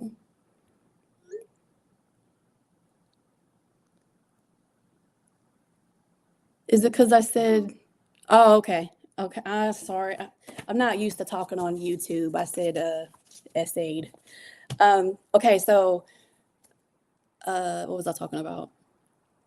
Getting Jordan stolen. So some people will say, oh, well, it's not that big of a deal. There's not really that much crime reported for shoes. Who's reporting their shoes getting stolen? Like, do you think that we told the police that our shoes got stolen? Like, that doesn't mean that it doesn't happen. It happens all the time. And like, yeah, people are going to steal anything that's worth money. But if you have some Jordans, it's like one of the main things that someone's going to want to steal, because they can sell it and they can make money if it doesn't fit them. If it fits them, they can rock them. So there's a whole bunch that goes to this. So another part of this poverty curse is going to be the white Air Force Ones. And, oh, I'm sorry, I've skipped a slide. I want to go back to this one. I don't exactly understand this one, but the Lord wanted me to look this up. And this is from 1997. And there was a cult, and their name was Heaven's Gate. And they committed a mass suicide. And they all have on matching Nikes. So they're all wearing these sneakers. They're called the Nike Decades. This particular cult, they were into like UFOs and things like that. The cult leader, I didn't write down his name, but his name, I think, had dough in it. And he really liked Nike because of the slogan, just do it. But he would plug his name in there. So he would say, just do it, I guess. And because he was the cult leader and he liked Nike, he wanted the people in his cult to wear Nike as well. So I don't really know what that all means, but the point is that this is something happened here. This is demonic. I mean, 39 people killed themselves at the same time. They're all wearing the same shoes. Anything negative that you've seen in the past connected to the Nike company, it's connected. It's not a coincidence. This stuff is intentional because it's this whole company, there's a lot of evil behind it. So the next thing is going to be the white Air Force Ones. So the Lord told me to look at this song.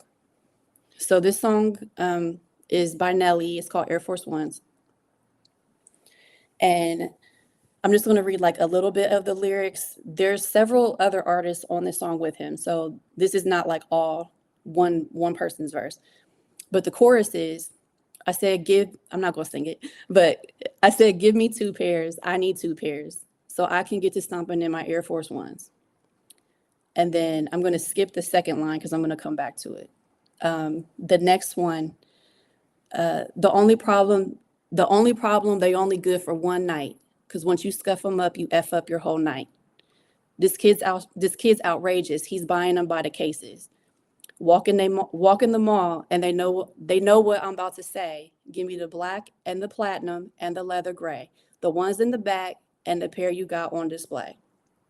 So if you read the lyrics to the song, they make reference to at least about 15 different colors or versions of the Air Force Ones. And as being a sneakerhead, when he says, and then at the bottom, where's my, I can't see it, but he says something like you can wear them once or maybe twice, but never 3 times or something like that.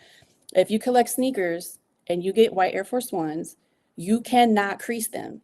Once you crease them, they're done for.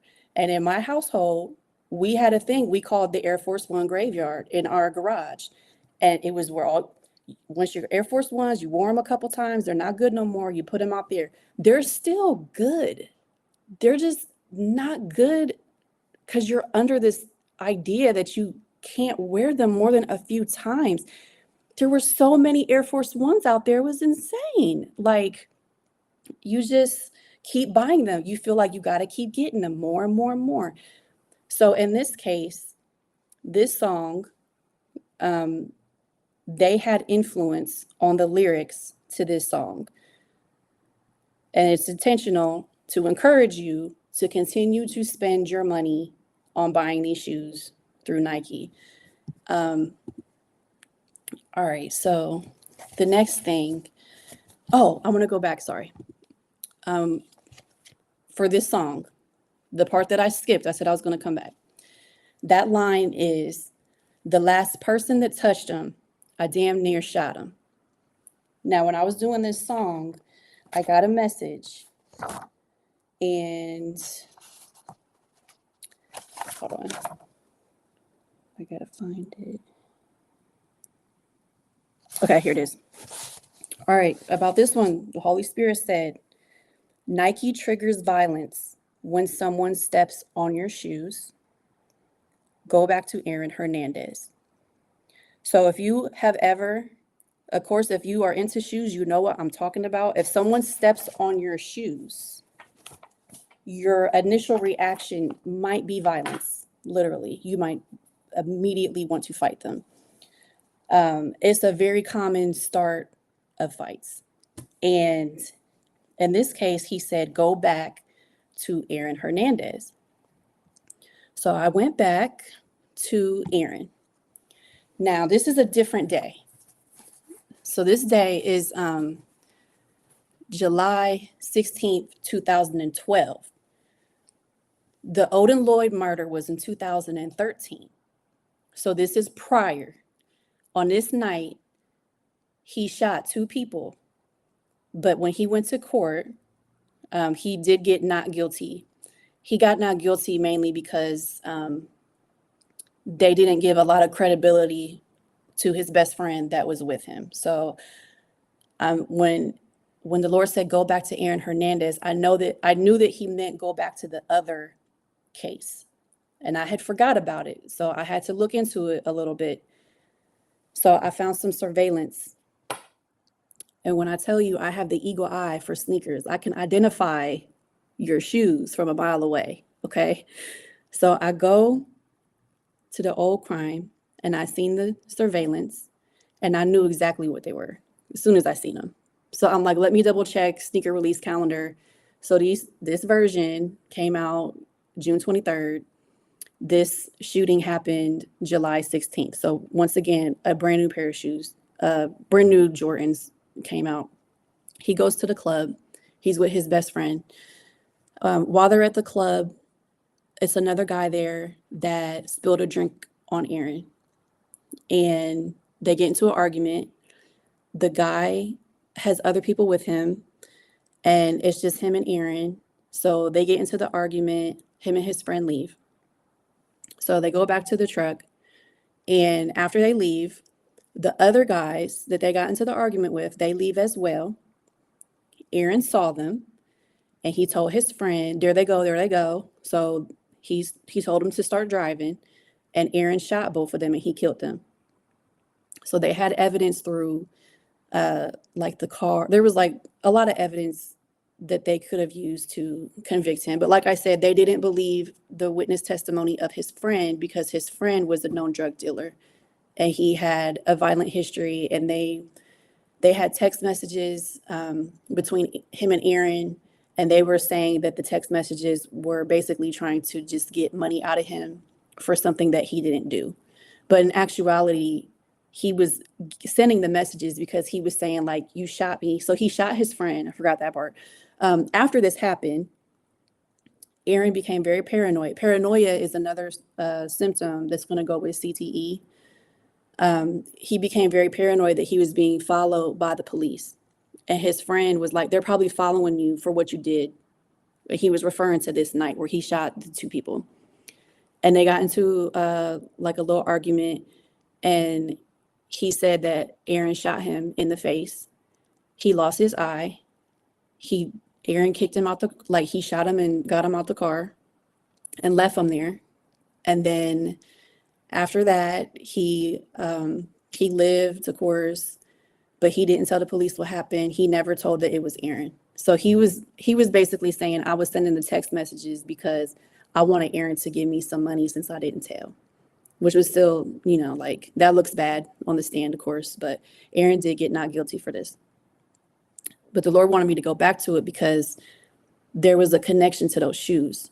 So I don't know if the drink got on the shoes or the guy, when he spilled the drink, he was dancing. So the guy was dancing. He came over. He bumped into Aaron. The drink spilled. Aaron got mad. The dude started laughing, and then it turned into an argument. So this is another example of that when the Lord said that it triggers violence when people step on your shoes. So and this is going to also reflect onto that poverty curse again. So this is another way that it can work. So on this day, by Aaron getting angry, so angry that he killed somebody, and this demon set it off because of his shoes and made him angry. He felt disrespected, and it turned into a whole argument. His actions that night, this is the first time that he killed somebody before. His actions that night set into motion something that's going to ruin his entire life. As when you look at like financial, he can't be in the NFL no more. He's a murderer now. So this happened again. He didn't get caught for this for a long time until after the other one.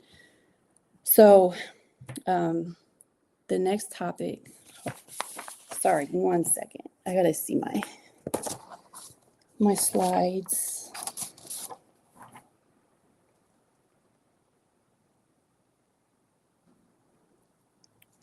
Okay. So at this point, this is just like additional information. This is not specific to Nike. But when I was doing this, he gave me another message. I'm sorry, it is actually. We're still talking about Nike, then it's gonna switch a little bit. He said, look at Aaron Hernandez's tattoos. Nike is there. So I was kind of expecting maybe like a Nike sign or something. But that's not what I found. So I went through, Aaron Hernandez has a lot of tattoos. So I went through all his tattoos and I was looking for something specific that would relate to a Nike, what's connected to a Nike demon. So this particular one, it's initials, and it's the letters CBS, WBS, IWBTG. Now, what that stands for is can't be stopped, won't be stopped, I will be the greatest. So I knew that was the specific tattoo that I was supposed to be looking for. But then the next day, he said, Aaron Hernandez's tattoos are good versus evil. It reflects the attack against him his whole life. So I went through all Aaron's tattoos and I kind of tried to divide them by like what would be considered as far as tattoos, something related to God or Jesus or angels, things like that. And then I had like a neutral column. And the neutral, I put things like your children, your family members, names, little things like that, flowers, stuff like that, like pretty neutral.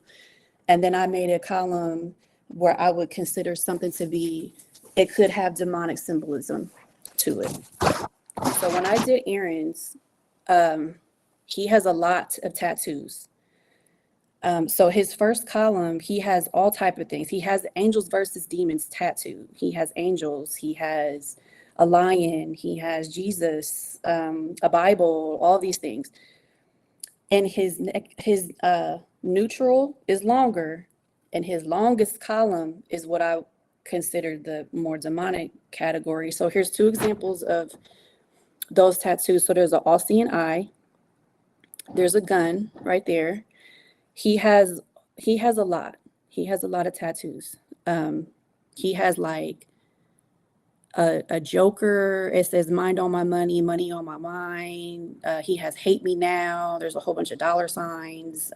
There's another gun, a shell casing. So there's all of this, right?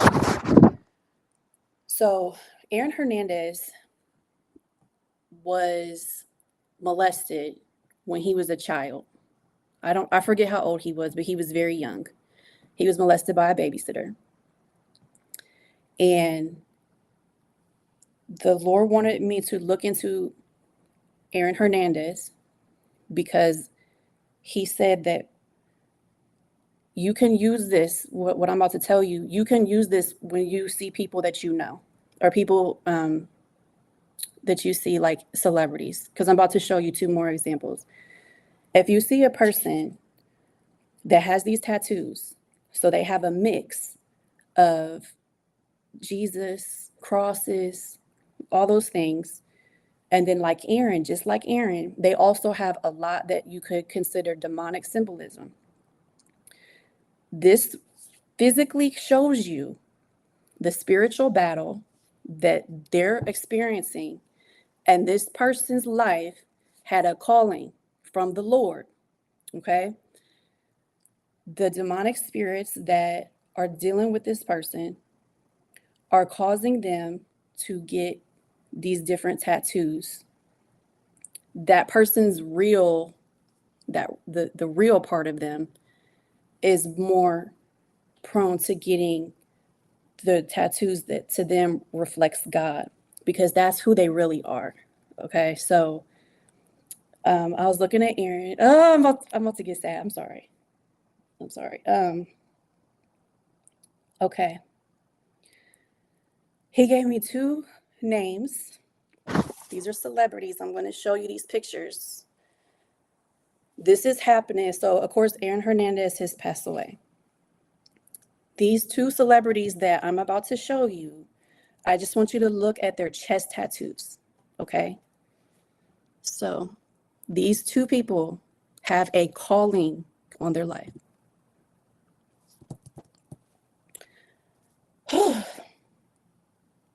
Sorry, give me a second.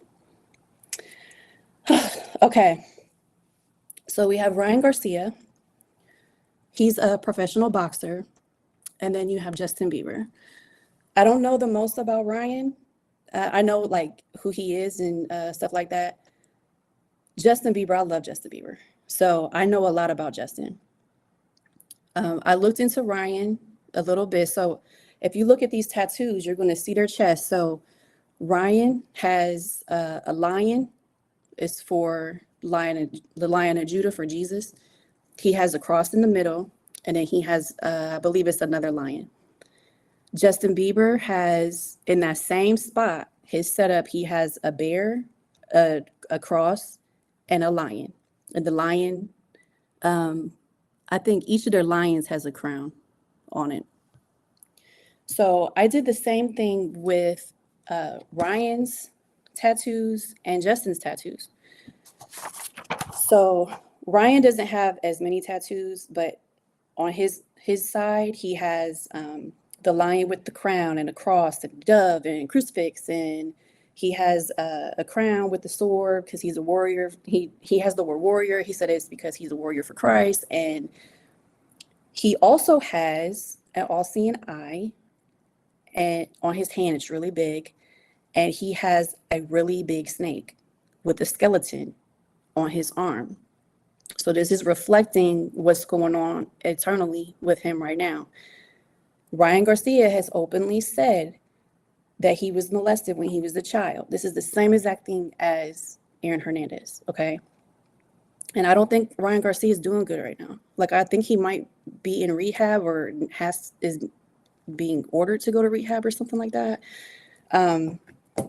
So he's having some struggles. And this picture of Justin, this is an older picture, so like you could get a better idea of this similarity. But at this point, Justin has a lot of tattoos. Like his tattoos everywhere for him. So his took a while to go through, and I couldn't like look at all of them. But if you divide them through the columns, Justin's column for Jesus is very long. The neutral is pretty long, and his demonic is actually pretty long too, but I would say the neutral is the longest, and then the next one is going to be for Jesus, and then the demonic one, there's a lot. He has an all-seeing eye, but for him, he said it's his mom's eye. So I feel like these demonic spirits are giving you the idea to get these tattoos. Why do all these guys have an all-seeing eye? Like, they all have one. Why? So they are like kind of like tricking you to think it's a good idea to get the eye, but they're like, I feel like they're doing something with it. I don't know, but he has a skeleton. He has an owl, but he said it was for wisdom, but it could also be for Moloch. He has a fish. He's a Pisces, so that's most likely for that. He has the symbol for chi. He has guns. He has he has a lot going on. So if you know someone in your life that has a combination of tattoos like this, that is a sign that this person has been targeted since they were young. And the enemy often uses sexual abuse to try to keep someone from becoming who they're meant to be. So in the case of Justin Bieber, he's never talked about it, but if you like look, there's a lot of videos out there. Like if you look up Justin Bieber 48 hours with Diddy, or just look into the whole thing with Diddy and Usher when he was a kid, and then look into Justin and Diddy. There's Gene Deal, who is Diddy's old security guard. There's Jaguar Wright, who speaks about this stuff in interviews sometimes. She used to be a singer. It's a high chance that Justin Bieber was a victim of Diddy. Okay, so this is another thing they're out here doing. So that's not directed to Nike, but he wanted me to bring these up. So the next one, at one point during all of this, I had to really sit and think like, okay, you heard about Nike using sweatshops before. Of course, I was like younger, so I probably just like wasn't even really listening. But like I heard of it before. You know that there's cheating in sports. It's so like with that running team, for example, it was like so many runners that were cheating in other countries in the Olympics that it's kind of like, if I don't cheat, then I can't even compete. Because how am I going to compete when everybody else is on drugs? So it's like not even a fair playing field anymore if I try to play without drugs. So then they end up using drugs to participate in these games. So like, if you think about the setup of the NCAA and the shoe companies, and then all these like little different things that I've already brought up so far, why was I so willing that every time something comes out negative about Nike that I just don't care and I just ignore it? So I was like, okay, well, you get a lot of compliments, like, stuff like that for your shoes, things like that. But like, that's not like the biggest deal. But I'm like, but still, why? And when I really thought about it, the reason was Michael Jordan. Michael Jordan, even though like I don't play basketball and I've never like been into like I used to watch basketball when he played, then I stopped watching it.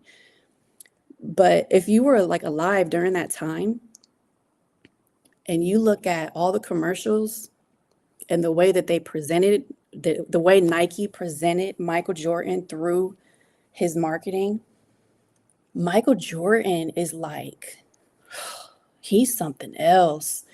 And when I was like looking more into this, I found a video of a lot of NBA players, and they describe their first time meeting Michael Jordan. And they all say, it was like meeting God. It was like he was Jesus. He was like Black Jesus. He had an aura. He was this, he was that. Like, everyone idolized him. And then if you go back to the commercials that were out back then, like, for example, the Gatorade commercial that sings the song Like Mike. If I could be like Mike, I want to be like Mike. Like, all those type of songs, it made him into something bigger than he really is. And he became an idol. So when I was doing the Deliverance, there's a part where, all right, let me get one sec, I got to get my transcript. So there's a part where it gets to Michael Jordan. So first, I'm just going to show you some examples of the idolatry around Michael Jordan, because he's basically referred to as Black Jesus in basketball. So this first one, this is from The Last Dance, the documentary, and it's Reggie Miller. And he said that Jordan said to him, "Don't ever talk trash to Black Jesus." So Jordan referred to himself as Black Jesus. So this is going to be like self-idolization. Okay, this is all connected to the same spirit. This middle one, these are posters that you can get. So there's, of course, like it's supposed to be the Jesus from, like if you look at the Catholic Church, and then this is the Last Supper, but it's the last NBA supper, and Jordan is depicted as Jesus Christ in this. So now this part is like in the deliverance session. This is like, it sounds wild, but we're going to talk about it. So Dr. Richards said, okay, hold on. Is Michael Jordan there with you? And she said, Michael Jordan used to be. And Dr. Richards said, because he's dead now, right? And y'all replaced him with a clone. I already know, so you can go ahead and answer. And then she said, Michael Jordan used to be. That's my answer. So she didn't like really. Oh no, wait. And then Dr. Richards said, because he's dead and you replaced him with a clone. Answer. And she said, how do you know this? And then I don't think she responded any further after that. So I know like the whole clone thing, like that sounds like it can sound bizarre in some ways, but honestly, the technology to clone, it exists. They clone animals. They can clone people. It's to most people, it's unethical. And there's like a lot of issues around it that it's something that you would think people aren't doing. But as far as like the elites and these people that have a lot of money, they have access to this stuff. Okay. So I'm not going to say it's not possible. She didn't really completely answer the question, but she also didn't deny the question, So I was trying to think like, why would that be? So this is theory, allegedly, all of that. This is just me trying to figure out why that would happen. So I was looking into the past of Michael Jordan's contract with Nike. And there was a point where Michael Jordan had broke his foot during a game wearing Jordans. And he didn't want to sign with Nike again. He was over it. But they, of course, they did the whole marketing thing and they came up with a new sneaker and he agreed to the contract and had signed again. So later on, this was like very early. These were like the Jordan 3s. So later on, of course, it becomes his own brand, Jordan brand. So I was thinking, why would somebody want to kill Michael Jordan? And then I realized that if Michael Jordan, at any point during my life collecting sneakers, spoke out against Nike for anything that they had been doing publicly that was causing protests and like people getting upset and boycotts and all these things that have happened multiple times during the time that I've been collecting sneakers. If Michael Jordan spoke up or if he left Nike, I would have been done just because of him. Like that's how like much influence when it came to the shoes like he would have had. Like I think I would have been like, oh yeah, I'm good on Nike then. And I was trying to think, well, why would they not just want to kill him and continue to profit off of his money? Why would they need to go so far as to make a clone? So this is all hypothetical. This is theory. Like I'm not saying this, that I know this or any of that. The Lord didn't give me this, but I'm just telling you because I don't want people to look at the Deliverance video and think that it's fake, because it's not fake. Okay, so if you think of Michael Jordan's brand, Jordan brand, now there's a lot of athletes signed to Jordan brand. So it's into colleges, sponsorships and stuff, just like the way Nike and Adidas does their business. They have their schools and athletes signed to them. If Michael Jordan wasn't alive and it was just Jordan brand, I don't feel like as many people would want to sign to Jordan, because one of the biggest parts about the Jordan brand, like, could you imagine if you play basketball and you've looked up to Jordan your whole life and you get signed to his company and like you get to meet him and he approves of you and your skills and like all of that? His presence, when you look at the videos of these NBA players that talk about the first time they met Michael Jordan, even if like they're like big themselves, it's something different. And it's something different because of how they marketed him to all of us that grew up watching Michael Jordan. So as far as that part of the thing, I just wanted to like address that could be a possibility. This next part, the Lord was involved with. So the next part of the deliverance, Dr. Richard asked, did you kill Kobe? And she said, have you seen the commercial for the Nikes with the helicopter and Kobe? And Dr. Richard said no. And she said, look that up. And then she said, was it a helicopter crash in the commercial or something? I think so. So I did a whole thing on this Kobe Bryant helicopter crash. So the first things is, this was also, just real quick. So on one of the days, the Lord said, Nike is an idolatry pyramid. And the way that this works, so you can fill in any names at the bottom, but I just put LeBron and Kobe because I know that they have like big contracts at the company. So you can fill in any athlete, whoever, any sport at the bottom. But once you are like signed to Nike and you have your shoes, the shoes are kind of like a way for people to idolize you, because now they want to be like you, because they want to get your shoes, especially the Michael Jordan thing. But it's basically like all the other athletes at the bottom, and then that goes up through Michael Jordan, because Michael Jordan is basically what made Nike what it is. And then from there, it goes to the goddess Nike.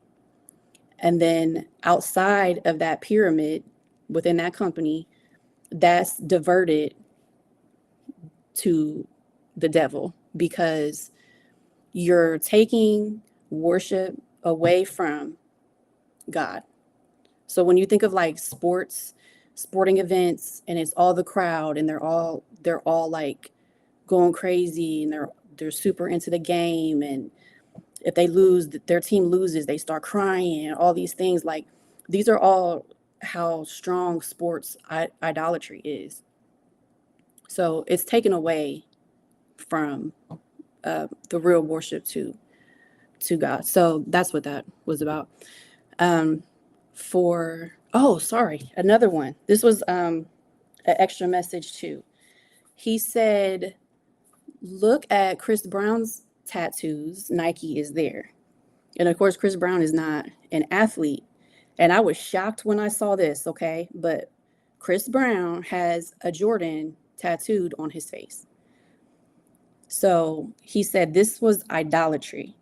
So in Chris Brown's case, it didn't come through like athletics, that it comes through a lot of other people. This came through idolatry. So that would be related to that idolatry pyramid. So then while I was here, I looked at Chris Brown's tattoos as well. You can see Chris Brown's chest right there. He has angel wings. He has Jesus, the same things. The only difference here is that Chris Brown right now. That column for the demonic category is really long. It's getting really big. He has an Aphrodite tattoo on his head. You see this all-seeing eye right there. There's another all-seeing eye. There's a big snake right there. So his spiritual battle, he has a calling as well. And he's going through a spiritual battle.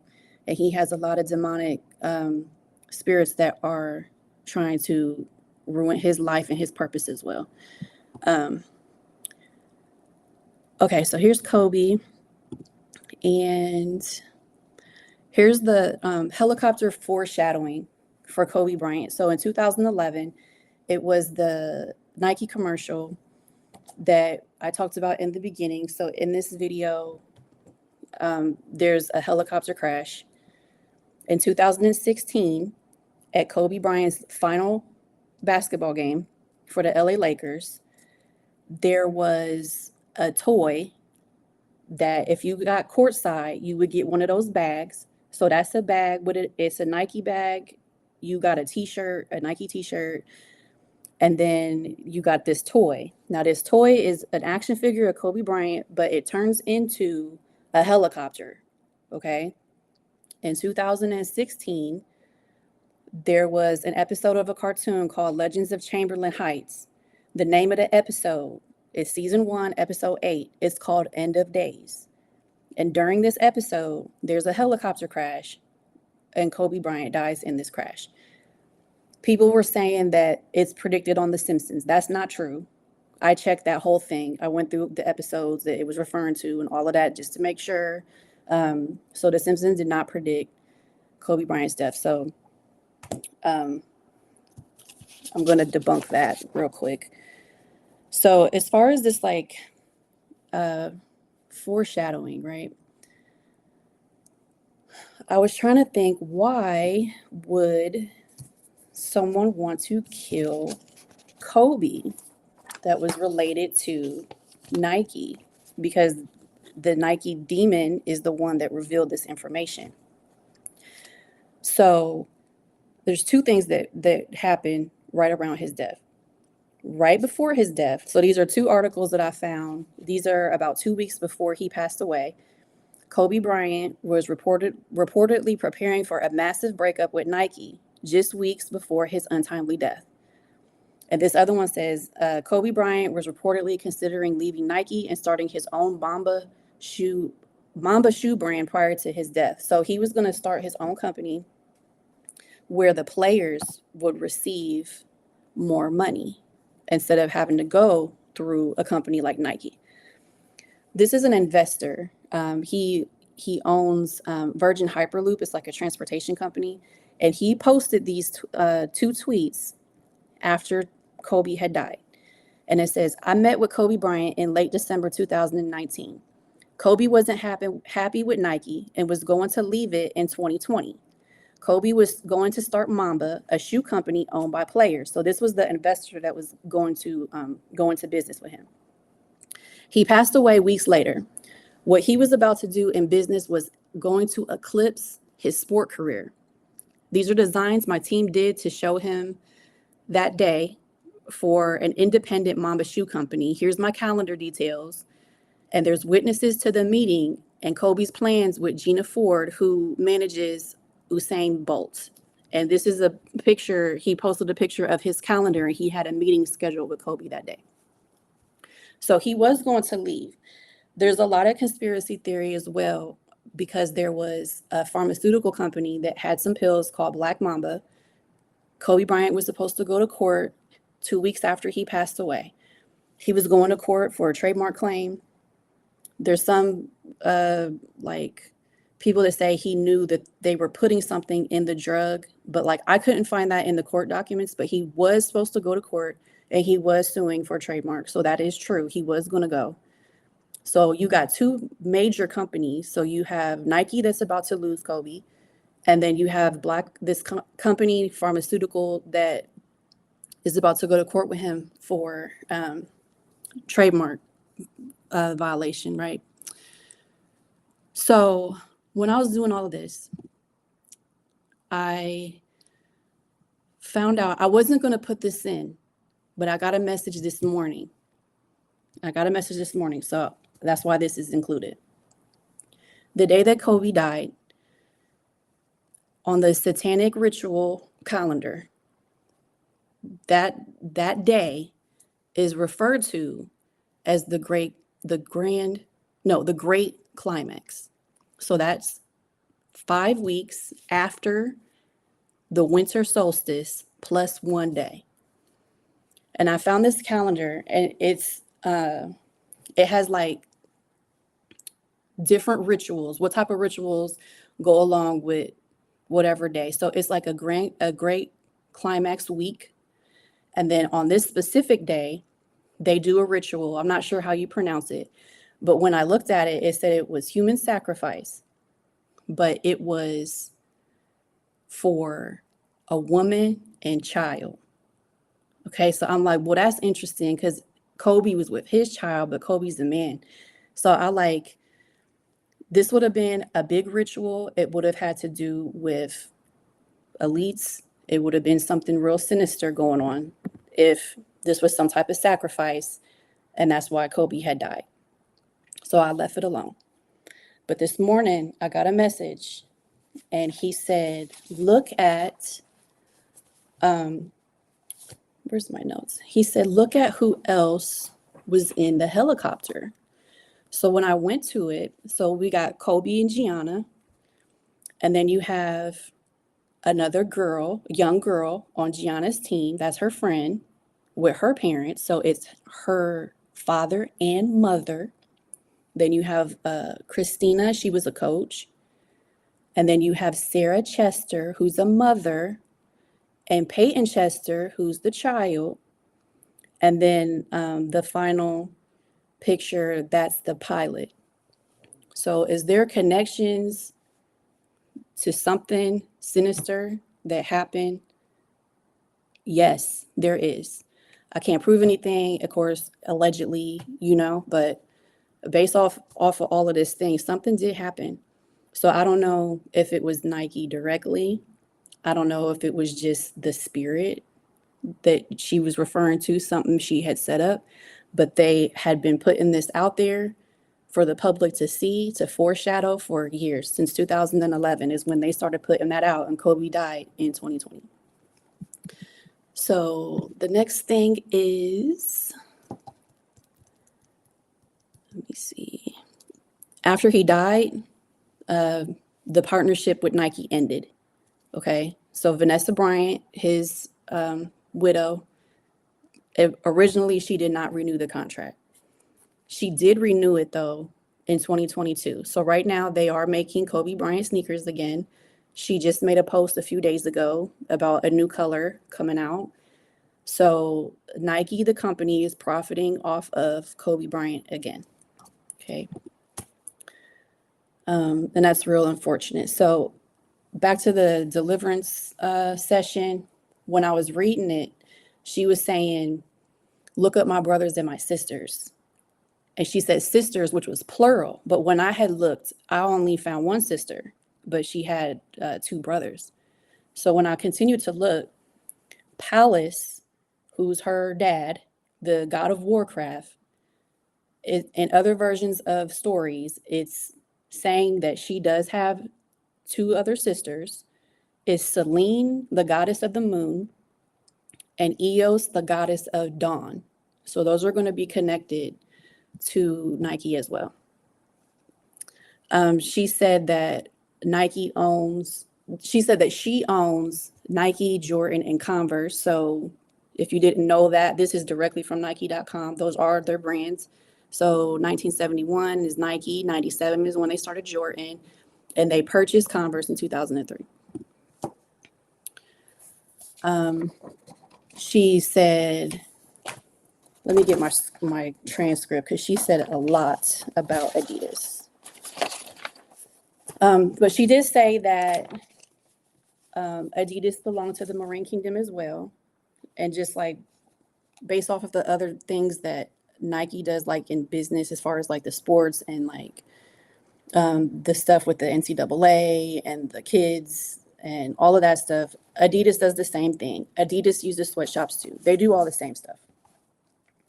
So she said that it was a Nazi-based company, and that is true. So this is Adolf Dassler, they call him Adi, and his brother, Rudolph. They're brothers, but they fell out. So when they fell out, they each started their own company. So Adolf started Adidas, and he took the Adi, the middle of his name, that nickname, and the beginning of his last name, and he combined it to make that. And then Rudolph started Puma. So both of these companies were originally created by members of Hitler's German Nazi party. Of course, later on, as time went on, like they didn't own the company anymore and whatever. She said that too. She was like, yeah, it was a long time ago, but whatever. I can't find my script, but I'm going to find it in a second. Give me 1 second. So she also said, if you want to know if a company is with the Marine Kingdom or not, is to look at what celebrities are signed to that company. So she said that for Adidas, she said, look who's on Adidas. Beyonce, Ivy Park line, Bad Bunny. Who's doing demon transfers at the concerts? Beyonce and Bad Bunny. So just for that, I know what songs I don't know the name of the songs, but I know what it's referring to. So if you, this is Bad Bunny, and you see right there, he has the eye on his head. He has skeleton shirt, like all the symbolism. He does the Illuminati symbolism all the time. This is at his concert. It's kind of hard to see, but those are like skeletons. They got hoods and they're all around him. It's like this whole demonic performance. So if you look up on your own, Bad Bunny demonic concert or something, you're going to find the performance. There's going to be videos of people that went to the concert that said that they didn't feel good during this song, or they felt a demonic presence, or they felt like something evil was going on. So there's that. This is Beyonce. Beyonce in this one, she's wearing that outfit. I don't know what song she's singing, but she's wearing that outfit. It has like all the like hands all on her. It's referred to as the Beyonce siren call. And I don't know what it's doing, okay? But it's doing something. I've been affected by it, so I don't know. But just to go over that since she had put it out. So the next thing that she talked about, she said Puma had Rihanna and Reebok had Cardi B. So this is current right now. Rihanna has sneakers through Puma. That was true. And then Cardi B, I don't know if she still has the contract right now, actually, but she said her final one was at the very end of 2022, but they still have her products. So I don't know if they're going to renew that or not. I don't know who else is signed to Reebok. So I just wanted to verify that since she had put the information out. Now, this is going to be a big topic. Okay. So I'm just going to tell you what she said first when it gets to this point about Yeezy. So she just got done talking about Beyonce and Bad Bunny. And she said, so Adidas, she's like, okay, Adidas, it's not as dope as me. It's not as dope as Nike.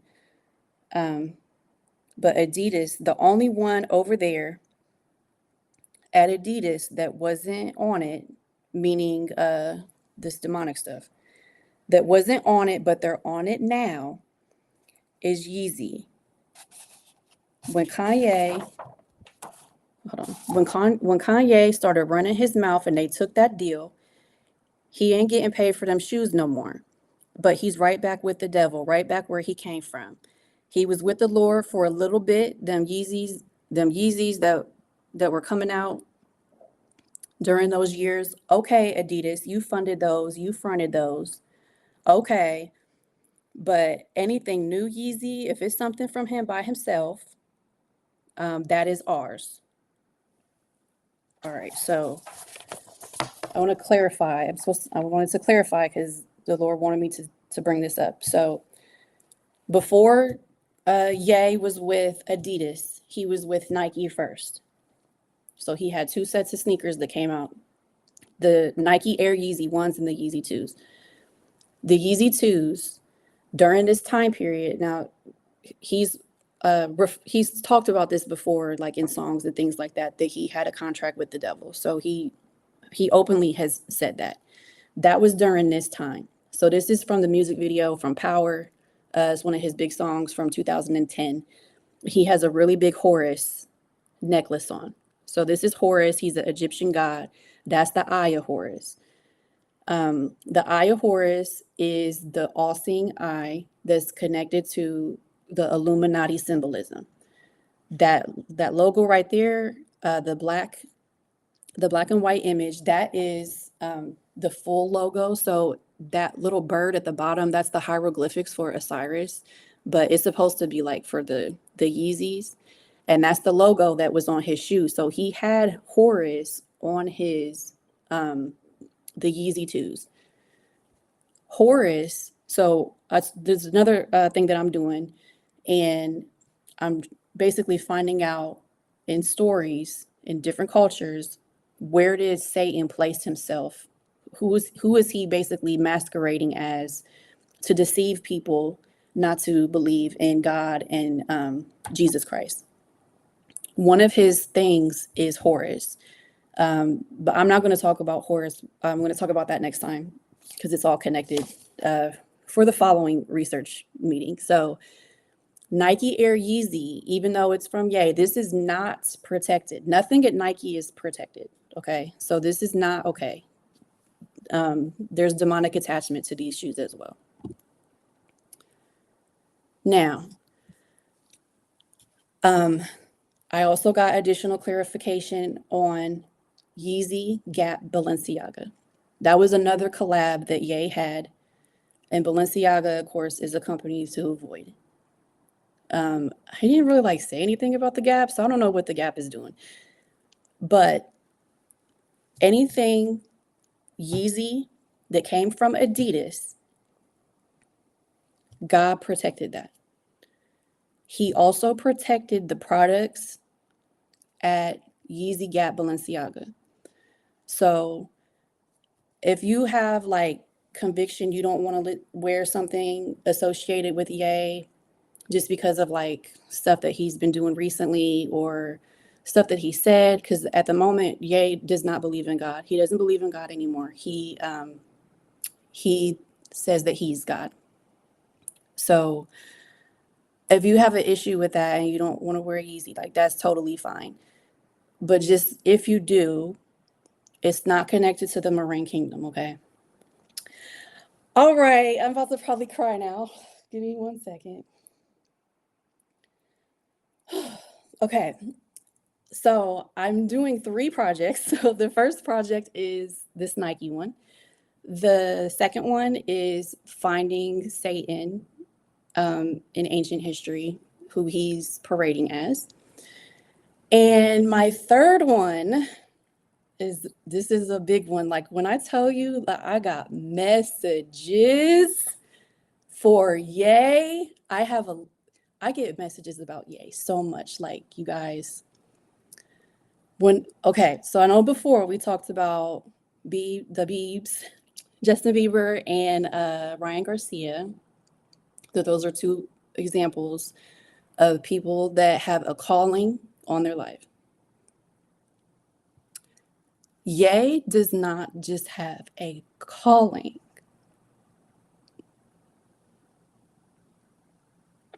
I'm sorry, it just makes me sad, to see the difference. I don't know how I'm gonna do what I'm supposed to do. So basically, I'm supposed to make a video for Ye, And it's not to like preach to him or anything like that. I've been giving a lot of information to explain. Okay. I've been given a lot of information so I can reveal to him what is. Oh my gosh. I'm sorry. Okay. Basically what the demonic kingdom is doing to his life. Okay. I don't want to talk about it here because I'm basically supposed to make him a video. I'm going to start my YouTube channel, hopefully when we do the next meeting. So our next meeting is August 6th. I have one more thing to do for Ye before I can make it, but I'm going to make it. He wants me to do this video, post it on my channel when I have no followers. And then it's going to be like a miracle if he gets it.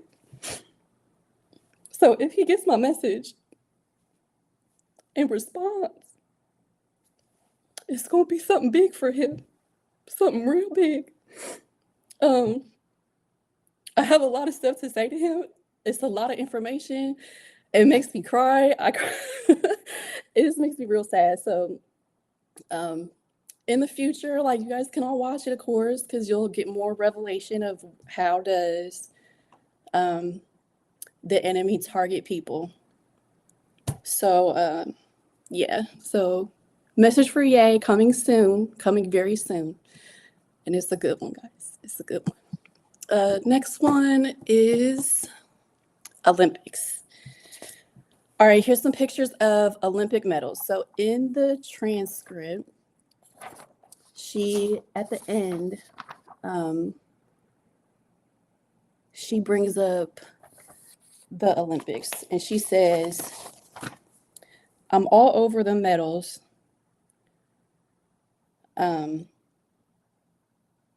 All your precious athletes that won gold medals for America. I'm all over that too. The whole world deceived. The whole world is deceived. So I went to look into the Olympics. So this is my last topic. So first we're going to start with, oh no, Zeus is Satan. I forgot that part. I got to get my son pretty soon. Like, I got to leave in like 5 minutes. I'm going to skip Zeus is Satan, okay? Because I actually already went over it in a previous video. So I'm just going to go to the Olympics because this isn't going to take that long. Okay, so for the ancient Olympics, there's 2 time periods of the Olympics. So there's the ancient Olympics. Those took place from 776 BC to 339 AD. They were abolished by the Roman Emperor in 339 because the Roman Empire at the time had converted to Christianity. At first, it was only for Greeks. In the year 2 AD, it became an international event, but it was only in Greece, so everyone went there.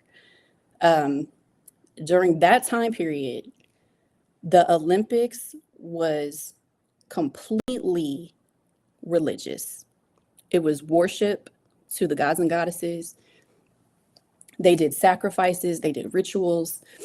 On the 3rd day, they would sacrifice like 100 bulls to Zeus at his temple.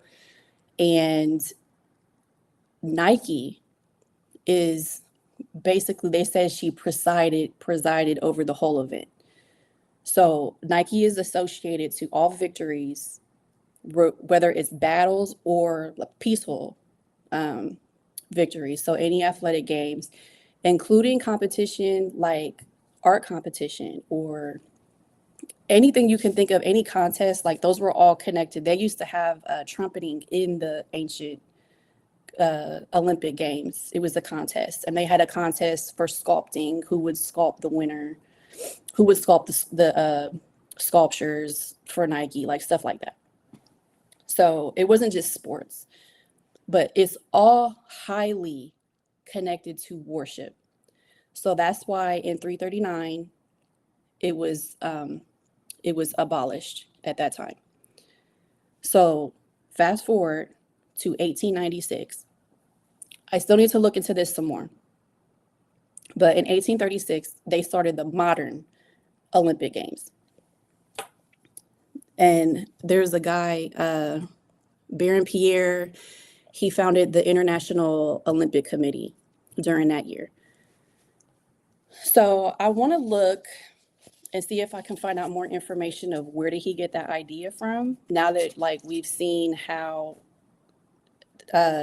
demonic entities can give you ideas to use in companies. But okay, so later it becomes what it is, what we think of the Olympics now. So it goes to different countries, it takes place there, and then everyone from all over the world comes to compete in these events. So on one of the days that I was looking for Kobe Bryant, this video came up. It just came right up, okay? That's what he does, by the way. Like, I can type in something and something completely unrelated will just pop up, but I know that he wants me to watch it.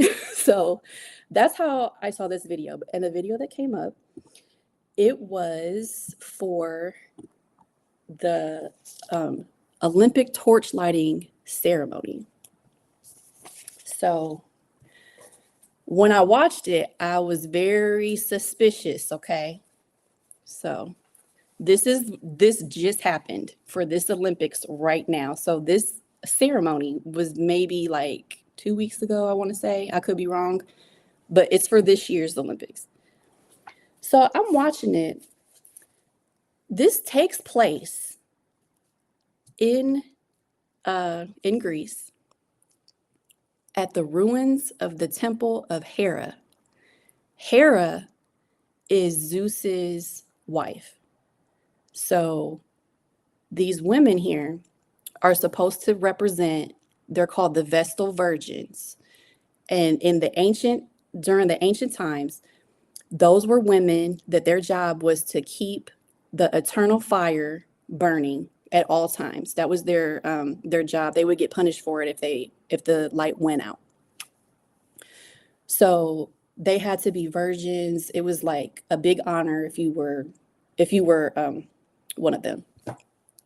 So I'm watching this ceremony, and the women come out, and then this woman, she starts doing like her little speech, but it was in Greek. And I'm like, no, what is being said? What is this? So when I looked at the description, and by the way, my source information is the Olympic website for this stuff, okay? When I looked it up, she's an actress. So these are all actresses, but she's supposed to be the high priestess. And she did her speech. And part of the speech, the name of it is called the Invocation to the God Apollo. Apollo is Zeus's son, and he's also the god of the sun. So invocation means to summon. It's an incantation, meaning spell, to summon a deity or presence. And this is in Greek, she's saying this. So if you don't translate it, you won't know what she's saying. She says, Apollo, god of the sun and idea of light, send your rays and light the sacred torch for the hospitable city of, and they put wherever the Olympics is going to be. And you, Zeus, give peace to all peoples on earth and wreath the winners of the sacred race. So I'm like, okay.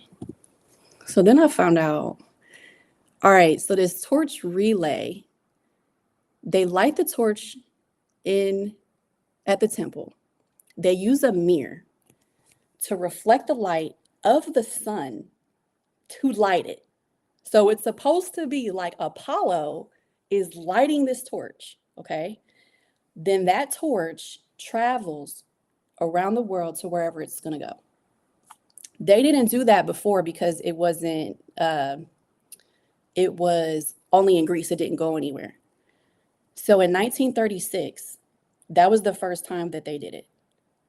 The person that started it, did I write it on the next one? No. I forgot the guy's name, but the guy that got the idea, he went to Greece. While he was there, he got this idea to do this torch relay. And the first one, you see where the Olympics are the very first time they do it. This is Nazi Germany. So this is in Berlin. And they call that what he's about to light. This part right here, when it gets to the destination, this is called the Olympic cauldron lighting. Why are we calling it that? Okay, like what is this? I don't know what this is. So I'm real suspect about what the fire means, and I'm real suspect about it being in Berlin, Germany, because on my Zeus's Satan slide, the altar, the great altar of Zeus, which is in Pergamos, which is what's referenced to by Jesus when he says the throne of Satan. That right now is on display. The like reassembly of it as an art exhibit is also in Berlin, Germany. So I don't know what's going on here. But then I found out there's also when they do the ceremony, there's a song. This is called the Olympic anthem. And if you look at the lyrics, now the word ancient and spirit is capital, as if it's a name of a person. So it says, "Oh, ancient immortal spirit." They sing this every year, by the way. "Oh, ancient immortal spirit, pure Father, oh, beauty of greatness and of truth, descend, reveal yourself, and flash like lightning here within the glory of your own earth and sky." And then at the bottom part, it says, "Plains, mountains, and seas glow with you like a white and purple great temple, and hurries at the temple here, your pilgrim, O ancient immortal spirit, every nation." What are they doing? That was my last slide, by the way. So yeah, there's something going on here. They're doing something, some kind of spell, some kind of ritual. I don't exactly know what it is meant to do or why yet. I have more leads though from the Lord's for me, things that he wants me to look at that is related to this torch relay. So I'll figure it out. I'll get it pretty soon. But that was everything that I found out about Nike and what's going on behind the scenes. So the Lord wanted the information out there so that we can start getting away from it. Okay. Yeah, Dr. Richards, I'm done.